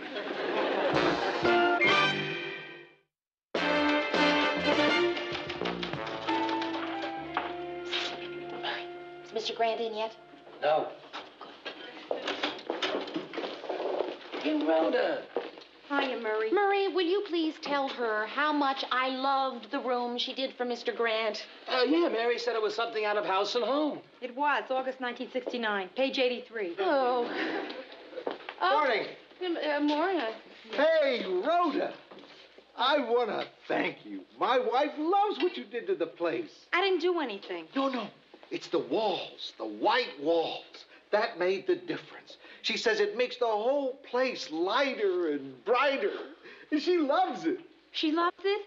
Really? Mary, tell her. Would I say she loves it if she didn't love it? No, she must really love it. শুনেন, কালকের খেলায় আপনি হারবেন। বাবা, confidence দেখছো মেয়ে? যদি না হারছেন তাহলে কিন্তু বললাম এটা দিয়ে আমি আমার হাতে আপনার নাম লিখুন। মানে? মানে তো তখনই বুঝবেন যখন এটার দায় আপনার উপর পড়ব। সমস্যা থেকে ওই দিনকার তোরে হাত খরচের লেগা 5,000 টাকা দিয়েছিলাম। আবার টাকা টাকা কি গাছে ধরে? আব্বা জান, আপনি তো কত টাকাই কামান, 5,000 টাকা দিলে আপনার কি হয়? আমি আপনার একমাত্র আমার মাইয়া, তো আমার পিছনে খরচ করবেন না, কার পিছনে করবেন? আমার একটা কুর্তি পছন্দ হয়েছে, ওই কুর্তি আমি কিনতে চাই। কুর্তি মূর্তি লেহেঙ্গা ওড়না এসব দিয়ে তো ঘর বইরে গেছে, হাঁটুনের বি জায়গা নাই। মন চায় তোর এগুলা নাইজেরিয়া, বুলগেরিয়া আর উগান্ডায় পাঠাইয়া দিই। আচ্ছা, এত কিছু কিনার দরকার নাকি? কি কইতেছেন আব্বা? একটা শখ করছি, শখের দাম লাখ টাকা। শখ যদি না মিটে তাহলে এই জীবন রেখা লাভ কি? আপনি যদি আমার টাকা না দিচ্ছেন তাহলে কিন্তু আমি কয়ে দিলাম, ব্লেড দিয়ে হাত কেটে নাম লেখা ফেলাম। আচ্ছা, ব্লেড দিয়ে এই কুর্তির লেগে হাত কাটানোর দরকার নাই। আমি বাইরে যাওয়ানোর সময় তোর টাকা দিয়ে যাব। থ্যাংক ইউ আব্বা।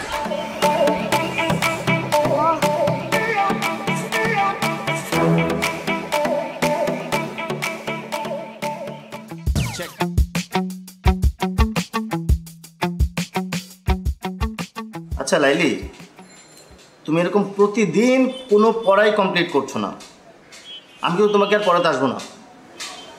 আসেন না, আপনারা কথাই কইছো এতে, আমি কইছি শেষ পর্যন্ত তোমার বাবার কাছে আমাকে কমপ্লেন করতে হবে। আপনি আমার বাপের কাছে কমপ্লেন করবেন? পড়াশোনা করছো না, বাবার কাছে কমপ্লেন করবো না? অবশ্যই করবো। ঠিক আছে, আপনি যান, আপনি আমার বাপের কাছে কমপ্লেন করেন, এদিকে আমি ব্লেড দিয়ে হাত কেটে আপনার হাতের নাম লেখা রাখবো এখান দিয়ে। দেখো, এইবার না হয় আমি তোমার বাবার কাছে কমপ্লেন করবো না, কিন্তু তুমি যদি পরীক্ষায় ডাব্বা মারো তাহলে তো আবার আমি শেষ।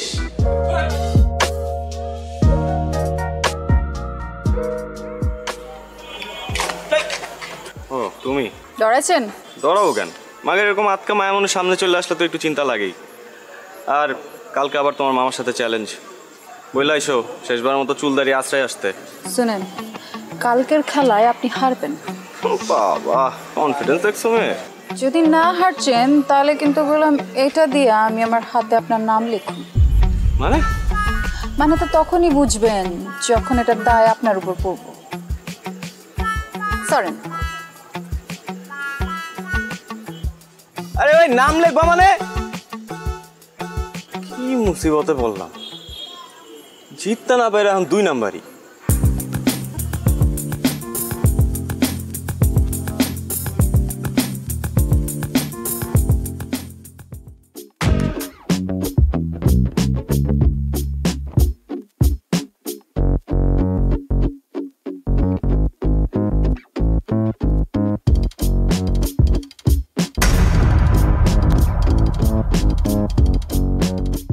কি সমস্যা? যাইতে দিতেছো না কেন? সমস্যা আমার না আপনার। আপনি মানুষ না খুনি? মানে?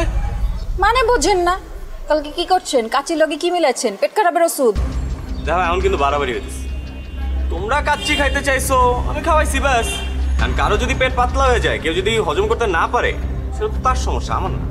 বাড়াবাড়ি আমরা করছি না আপনারা করছেন? মানে ইচ্ছে করে আপনারা খান নাই কালকে, তাই না? যাতে আমার লগে প্রতিশোধ নিতে পারেন। আর যদি নিতে চাই, সেটা কি দোষ? 3-3 ঘুরি চ্যাম্পিয়ন আমি, তোমার কারণে আমার হারতে হয়েছে। হারছেন তো কি ইচ্ছে? মাঝে মাঝে কিছু জিতবার লাগা কিছু হারতে হয়। এই, তোমার কাছে হাইরে আমি কি জিতছি? হ্যাঁ, আমারই জিতছেন, আমার মন জিতছেন। এই দেখো, তুমি আমার আবার কোনো কিছু তো ফাঁসাইছো, আমি বুঝছি। এইসব ফান্দে আমি পা দিতেছি না, প্লিজ। আমি আপনারে ফাঁসাই নাই, আপনি আমারে ফাঁসাইছেন। আমি তো আপনার প্রেমে পড়ে গেছি ফ্রি মাস্টার। আপনি আমার মারবেন, মারেন, কাটতেও ফালান, কিন্তু আমি আপনার ভালোবাসি, এটাই সাইন্স। হ্যাঁ, এর জন্যই তো সায়েন্সে মারো ডাব্বা। যতই অপমান করেন, শাদি তো আপনার আমার লগে হইব। তোমার মতো মেয়ের সাথে শাদি দূরে থাক, প্রেম পর্যন্ত করতে রাজি নাই আমি। আর এইসব ব্লেড ফেড দিয়ে কোনো কাজ হবে না, আমি ভয় পাই না আর। দেখো চন্দ্র, তুমি কি করো।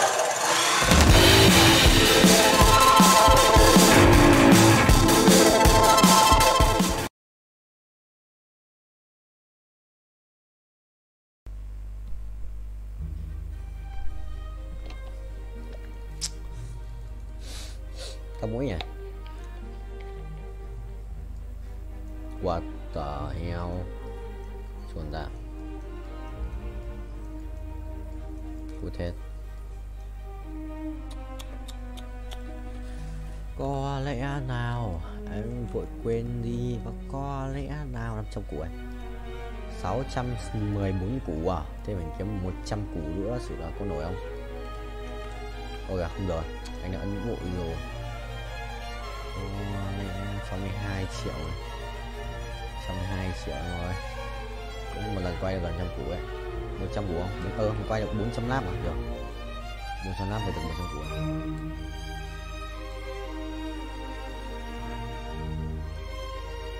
Mình không nào. Vương miện định mệnh. Rồi xong, biết đánh mày gì rồi? Đánh mày gì rồi, biết đánh mày gì rồi? Tôi nhặt bài này.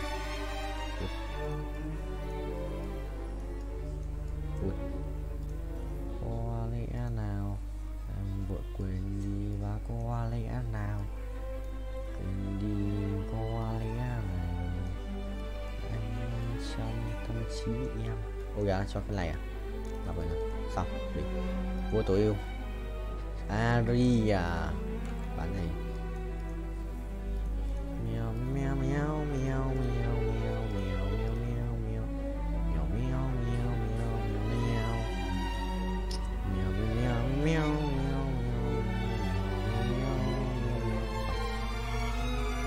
mèo phải đét. Xong. Đẹp.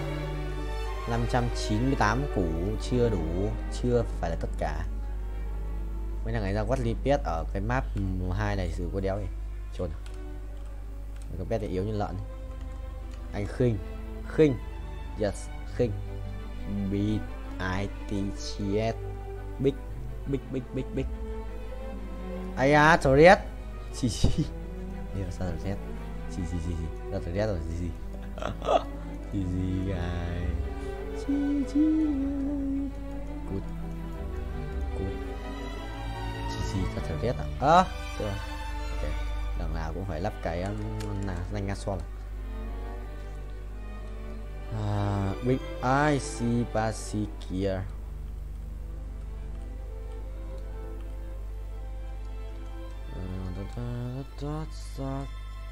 Ủa? Sơn bố. Hiếu béo đang playing Space War. Cái gì vậy? Ui dồi, nháy phát 2 lần. Chuẩn không? Chuẩn không vậy chom? Chuẩn đét cho thôi. Chuẩn và đét. আব্বা আম্মা যদি তোর ছোটকালে জানতো তোর হাইটের লগে তোর গাদামির হাইট একটু বাড়বো তাহলে নিজ দিয়ে এমনিতেই 6 ইঞ্চি কেটে দিত তোর আর গাদামি বাড়তো শুন আব্বা আম্মা যা বলে তা কর বিয়েটা কর আর আমার রাস্তাটা একটু ক্লিয়ারটা কর ও আমি তোমার পথের কাটা না তোরা কেউ চাস না যে আমি পড়াশোনা করে এই নিজের পায়ে দাঁড়াই তুই তো নিজের পায়ে দাঁড়াস নাই তুই তো আমার কাঁধের উপর ভর করে দাঁড়ায় আছিস এই আরে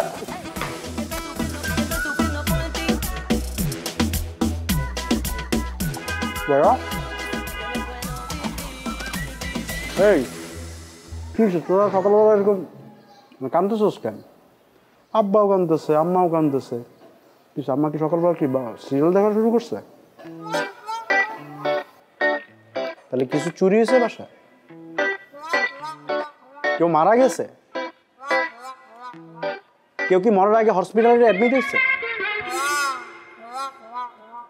তাহলে কি হয়েছে সবাই এরকম আয়োজন করে কাঁদতেছে কেন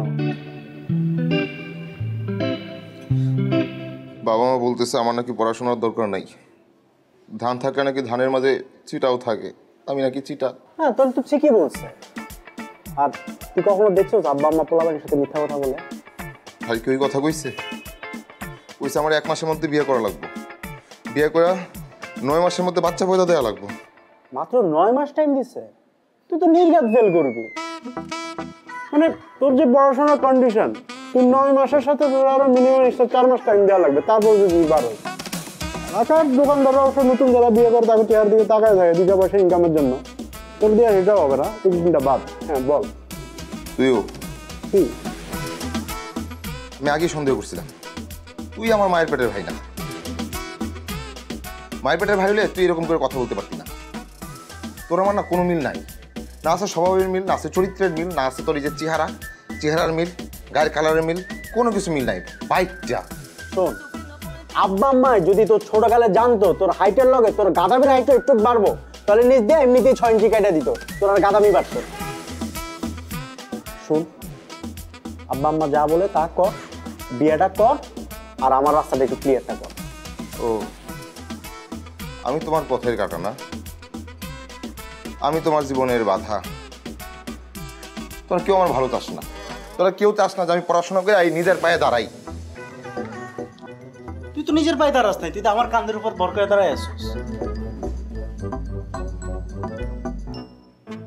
শোন, আমি তোর ছোট হিসেবে চাই তুই আব্বা আম্মার কথাটা শোন, তুই 1 মাসের মধ্যে বিয়েটা কর, আমি কবজি ডুবায়া তোর বিয়ের কাচ্চি খাবো, বুঝছস?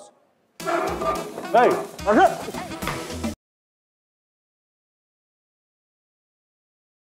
Rồi rồi thì xin đấm đầu đấy. Chết mày. Mày. Ô. Ui. Chịu. Một chết không chết. Nhưng mà con quái tí giết con chít. Quái giết con chít xong là nó chết luôn. Quái chít chảy đau đấy. Chôn tao.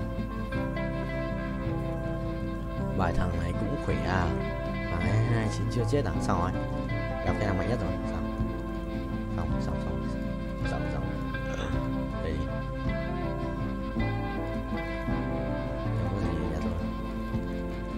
Bài phun rồi nhà xét cơ, đâu có xét. Thảo xét. Tí ăn thằng này à? Thế quả thì mình sẽ xếp bài lệch sang một chút thì sẽ được. Sẽ xét lui sang góc.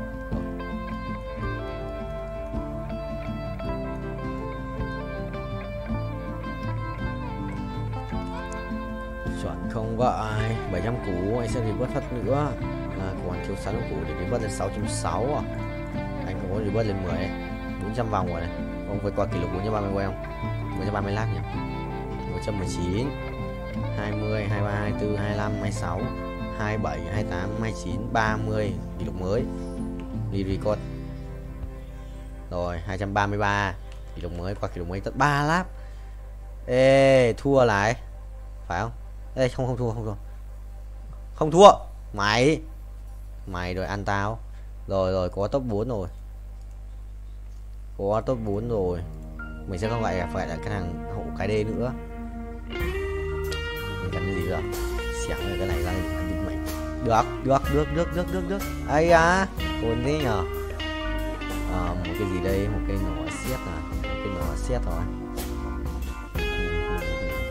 Ai đang phụ đơn của anh thằng đéo cho thế. Mình đã trả thưởng 1 đô.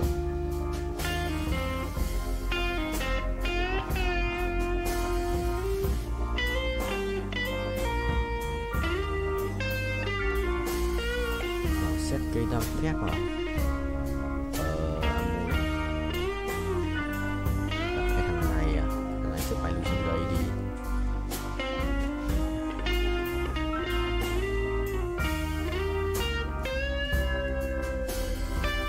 Đây, xong. Bế, xua thầy. Galileo bên kia. Xếp bài láo hả? Phải bay nhanh như ngựa ấy. Thầy xếp bài láo thì nó mới phù hợp. Ok, sự là phù hợp ấy. Không phù hợp rồi. Sắp đi rồi. Sao đứng đây chết nhỉ? Ê, thằng khỏe đấy. Đừng quăng át nữa, làm ơn. Thua rồi. Thua. Trừ mấy? Trừ 9 à? Trừ 9, binh top 3. Thằng kia bài ấy mạnh phết. Nếu gì tá tim. Biết là khỏe. Chia anh mày biết. Mai cả tờ nhận anh nữa. 134 rồi. Tới lúc lên cho nhiều phép. 135, 36 160. 36 chuẩn. Léo ấy. Mày tích lẻ. Sắp 1 tiếng rồi. Hàng kia khởi động một mới à? Chân không? Đấu trường chân ái. Ghé sự kiện 100 lap à? Tôi vượt qua kỷ lục hiện tại. Sự cần vượt qua kỷ lục ấy 600 triệu coin thì đi vớt tiếp. Đéo bật auto đi vớt được. Đéo thì cũng tiền.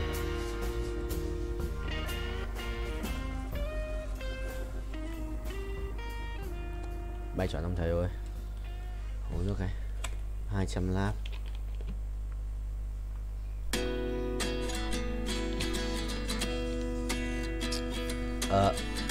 Chọn chưa? Ok, không nhận gì được. ঠিক আছে। Dress change করতেছিস? Change করিস না, চল একটা TikTok বানাই। TikTok? হ্যাঁ TikTok, চল।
স্যার নর্মাল আছে প্রেশার, নিচেরটা 80, উপরটা আছে 120।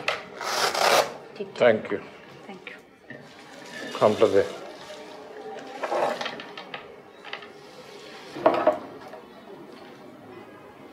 স্যার এটা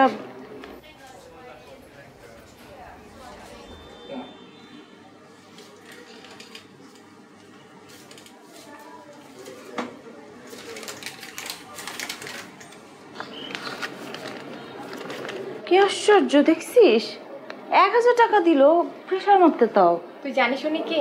উনি শহরে অনেক বড় ধনী লোক। এমন কোনো মসজিদ মাদ্রাসা নাই যে উনি দান করেন নাই। এমনকি আমাদের এই হাসপাতালও ওনার চ্যারিটি হেল্প ছিল। ও ভালো লোক। ড্রেস চেঞ্জ করতেছিস? চেঞ্জ করিস না, চল একটা টিকটক বানাই। টিকটক? হ্যাঁ টিকটক, চল। ঠিক আছে, এই ড্রেসটা পরবো, এটা পর।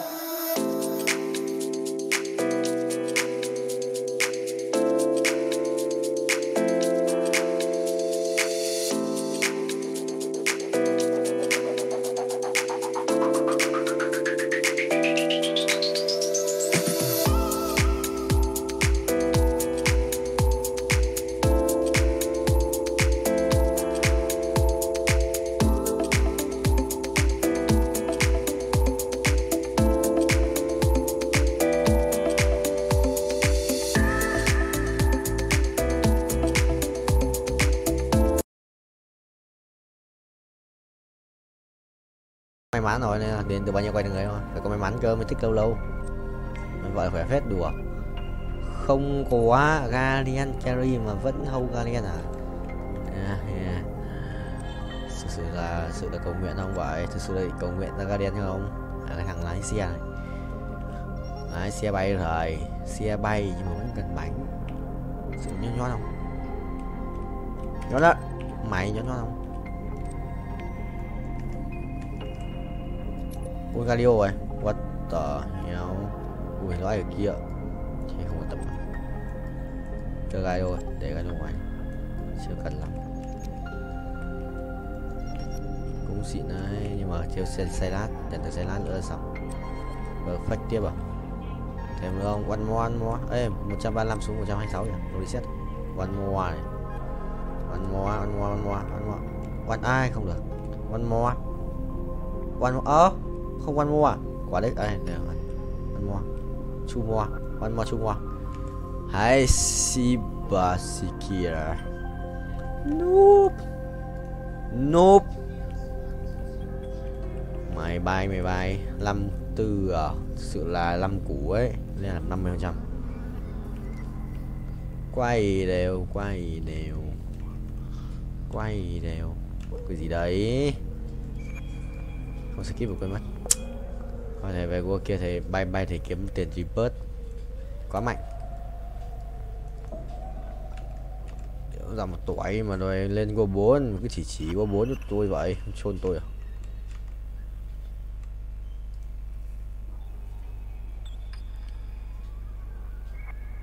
Vẫn thắng à? Sửa bay là tỷ vong. Anh ác quỷ rồi, hóa ác quỷ rồi. Từ ngày em đi anh hóa thành ác quỷ Ride Car Simulator. 22 củ à? Anh sẽ bay được tầm 400 củ, 450 thì mới lên cấp tiếp theo được. Sợ bình chỉ linh ấy. Nhanh mà nhẹn, ui bay nhanh đét, tốc độ sự vua.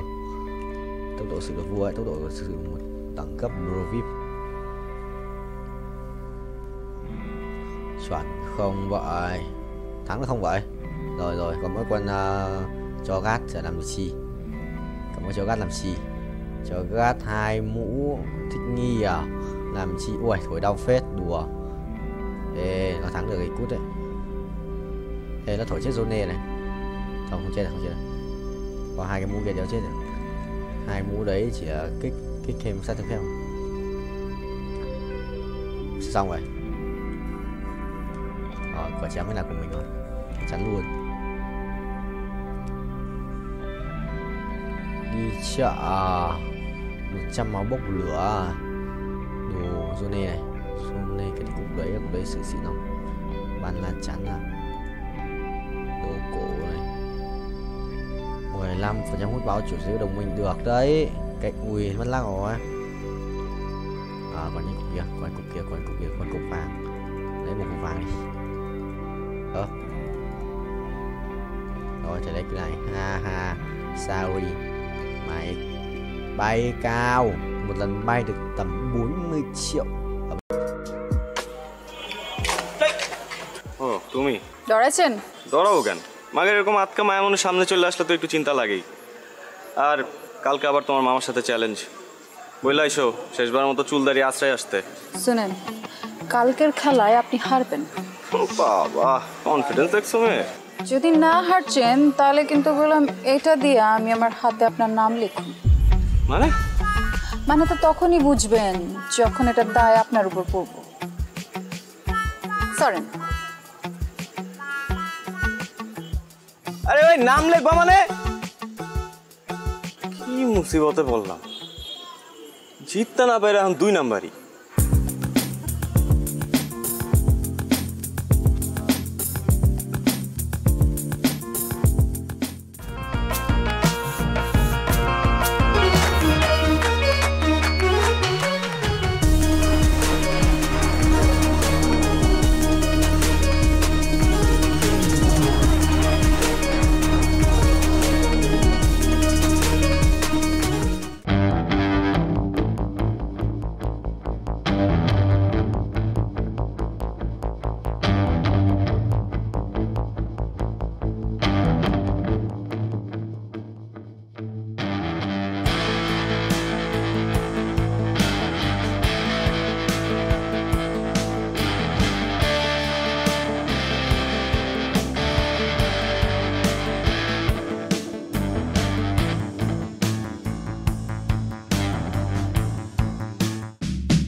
এটা কি করলি তুই মামা বলতো? শেষ পর্যন্ত ওই হাবলু মামার কাছে। সরি বলছি তো, মিস্টেক হয়েছে। আর এটা খেলা না, খেলাতে হার জিত থাকি। এই কথা তুই বলতেছিস? 3 বারের চ্যাম্পিয়ন নিলয় বলতেছে এই কথা, শেষ পর্যন্ত খেলায় হার জিত থাকেই। হ্যাঁ বলতেছি, এবার হয় না আগামীবার হইব। আর শোন, আমাদের না বয়স বেশি হয়ে গেছে, ঠিক আছে? এখন এটা জুনিয়রদের করা কাম, আমরা অনেক সিনিয়র হয়ে গেছি।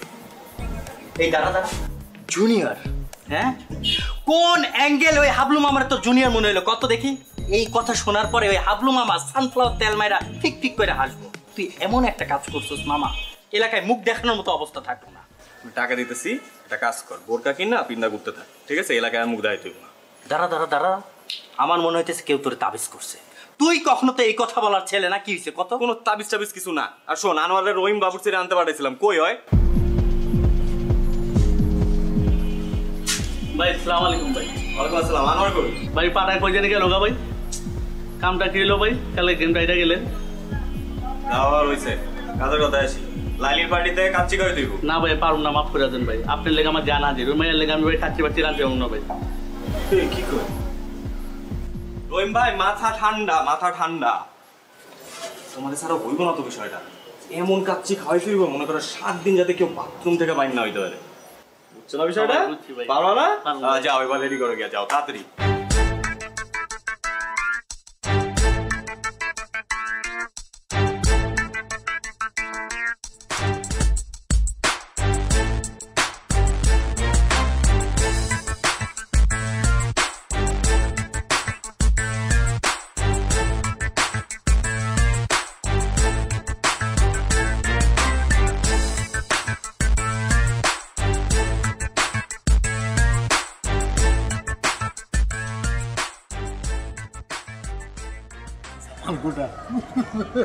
একটু বড় খবর হইব।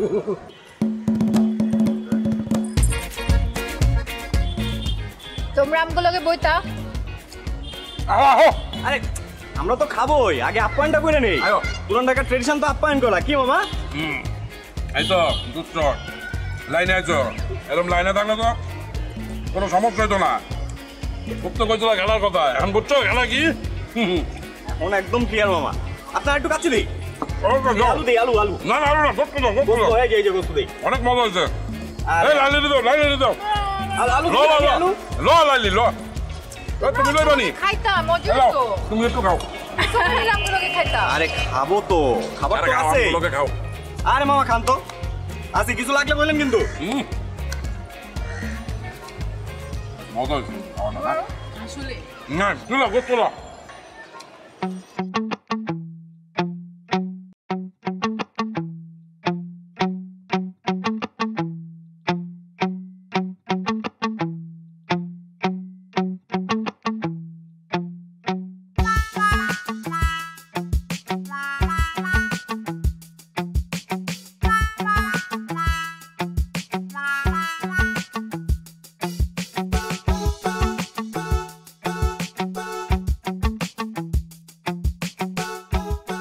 এইবার লইয়া কয়বার হয়েছে? ভাই 5 বার।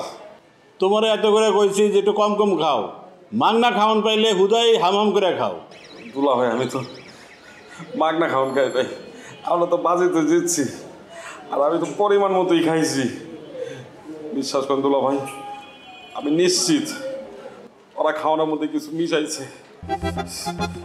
লাইলিও তো পরিমাণ মতো খাইছে, ওরা তো পেট নামছে শুনছি। হ্যাঁ, মানুষের খায় কাম নাই, তোমার খাওয়ানোর লোকে কিছু মিলাইছে। ভাই আপনি জানেন না, ওরা অনেক ডেঞ্জারাস, অনেক ডেঞ্জারাস দুলা ভাই। ওরা প্রত্যেকটা ধরে ধরে ফাঁসি দেওয়া উচিত দুলা ভাই। আমি খালি একটু সোজা হয়ে দাঁড়াইলই, তারপর দেখেন আমি রাজপথে নামবো, রাজপথে নামবো, আমি আন্দোলন করবো গো ফাঁসির লিগা।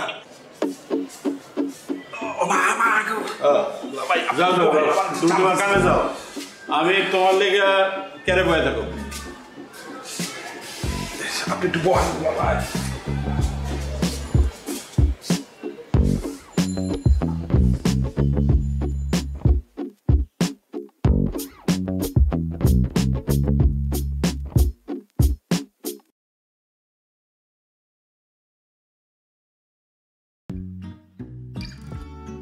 Anh bên đây đỏ ta nói cái từ đấy. Anh hỏi cho ta.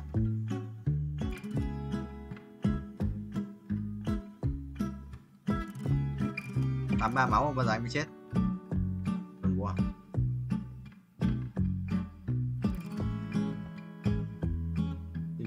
Kinh ấy, anh phát kiếm vào đây của ông, kiếm anh có tiền sao mát sau mà xong rồi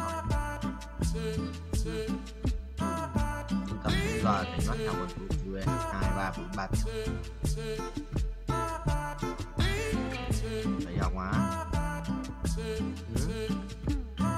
rưỡi học 7 đây là em thầy còn bổ trợ thêm ấy, không mình học 6 giờ 7 rưỡi thôi em thầy để dạy bổ trợ thêm đêm về em quay cho anh trai hát không phải 7 chi tình.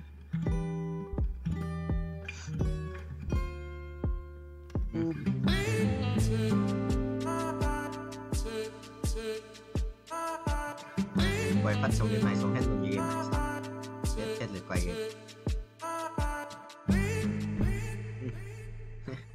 thì đừng quay nữa.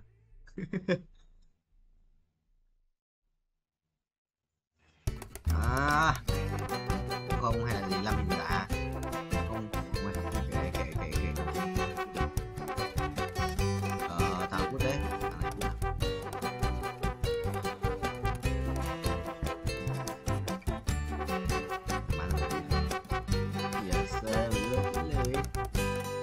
nhéo bây giờ ra chốc về anh đi nha.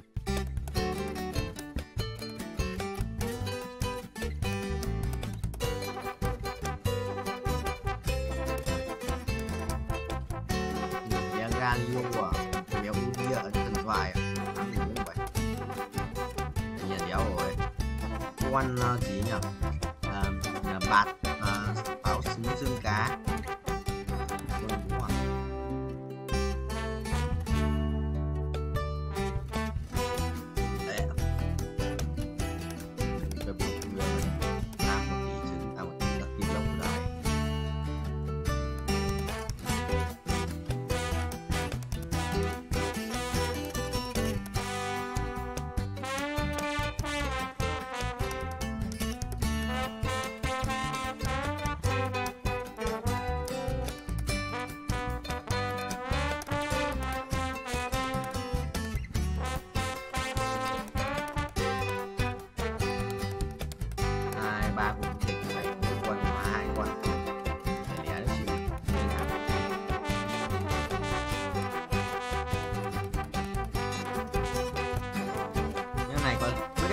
cái game này là game mà mình quay này còn dấu quất cơ một chút 250 game thôi, trong khi farm game là 1 tỷ game anh phải farm 1 tỷ game rồi dấu tục có hay là 250 game chỉ vậy thua này còn quan trọng cường ấy thằng này đánh hắc ám thần dương mà độc cường dấu nhưng mà là người farm người làm việc phải cách làm việc.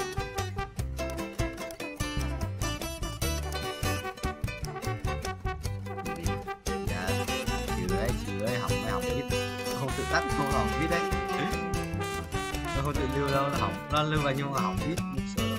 Ngày xưa cứu được nó, anh xem cách cứu ấy không là người ta ngày xưa không có cách cứu được nhưng mà giờ tao không có cách cứu nữa.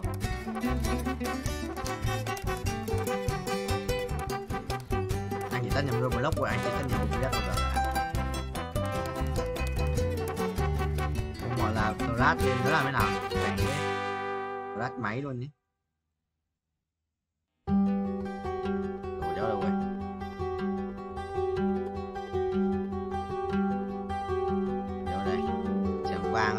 What the hell? Hắc ám đúng rồi. Ở đây ơi. Bàn tay. Nó lắp vào đây. Hắc ám mất đấy. Nhớ gì nhỉ?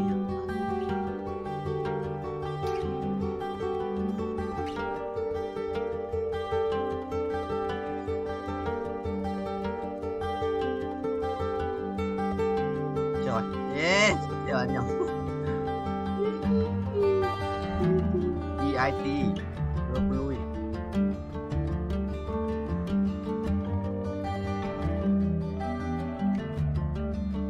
một đằng đi ra 2 anh sẽ BO2 đúng đẹp cái gì tự lực kéo vào chết thôi anh đi bớt đây lên map của em đi bớt được luôn mà bớt được lắm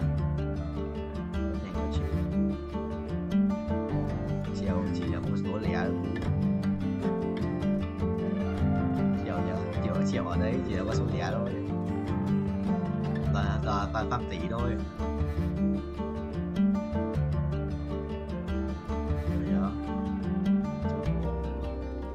Thuốc này.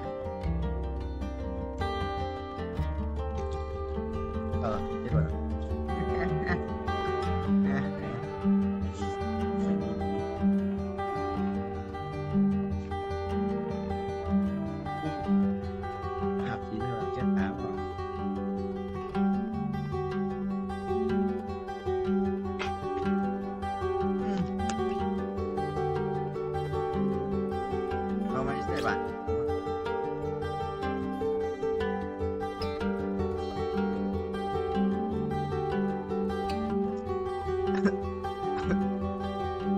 Làm gì? Mấy con pet đây, sáng.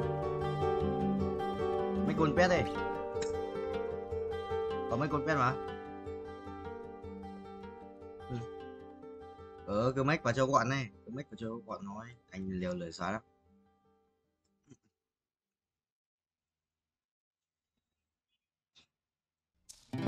Vẫn ấy, thằng nào 10 không? 7 hắc ám mà. Một anh đéo của ấn hắc ám để ghép. Một ấn, 2 ấn à? Thiếu một ấn nữa. Mấy cơ nhớ bắn rồi, mấy cơ bắn tiếp rất kia. Bắn cho một lần thôi. Qua cho một lần tiếng đây, đấy là nốt bắn bao ra này. Dính bắn này cấm à?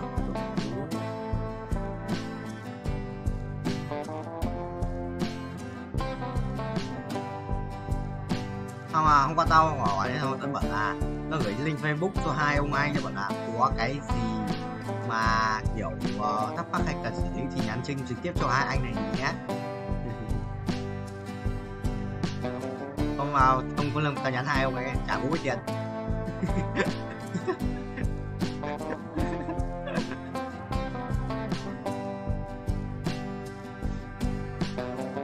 Nó có lúc vào đâu.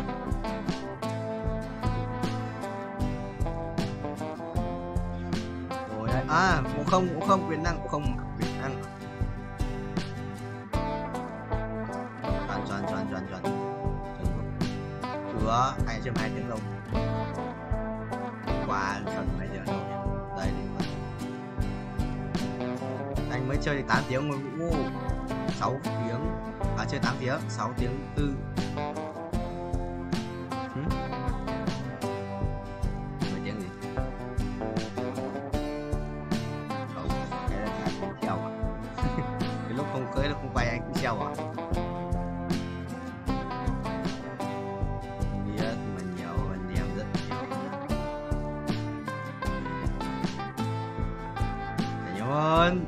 Cái lúc mà anh còn chết là mới đứng đầu, em đã sang là mới đứng sau rồi quên à.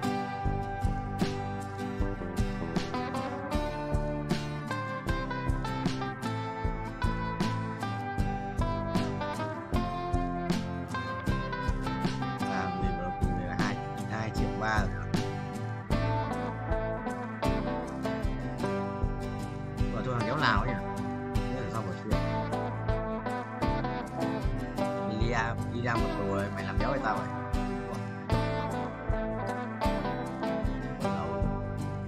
Con Huê đấy chắc kéo ra được mất đấy. Tao con Huê đấy chắc không ra được thật đấy.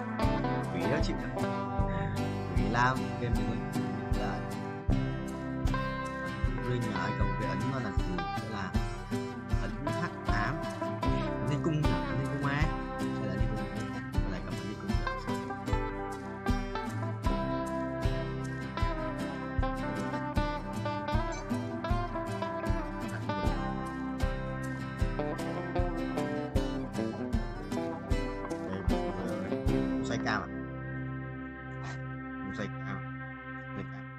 Xoay cam nó khóc đấy.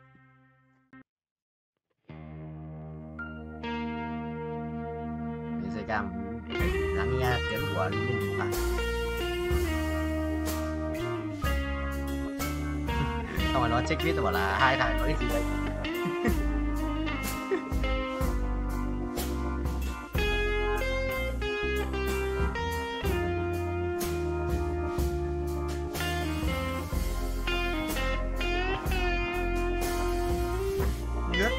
kênh bao nhiêu follow? Ngoài đó check người mày xem bao nhiêu follow. Mày lúc mày nhìn thấy bao nhiêu follow?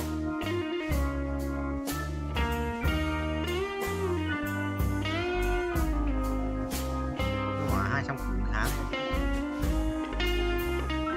Nó bảo là 200 củ một tháng thôi.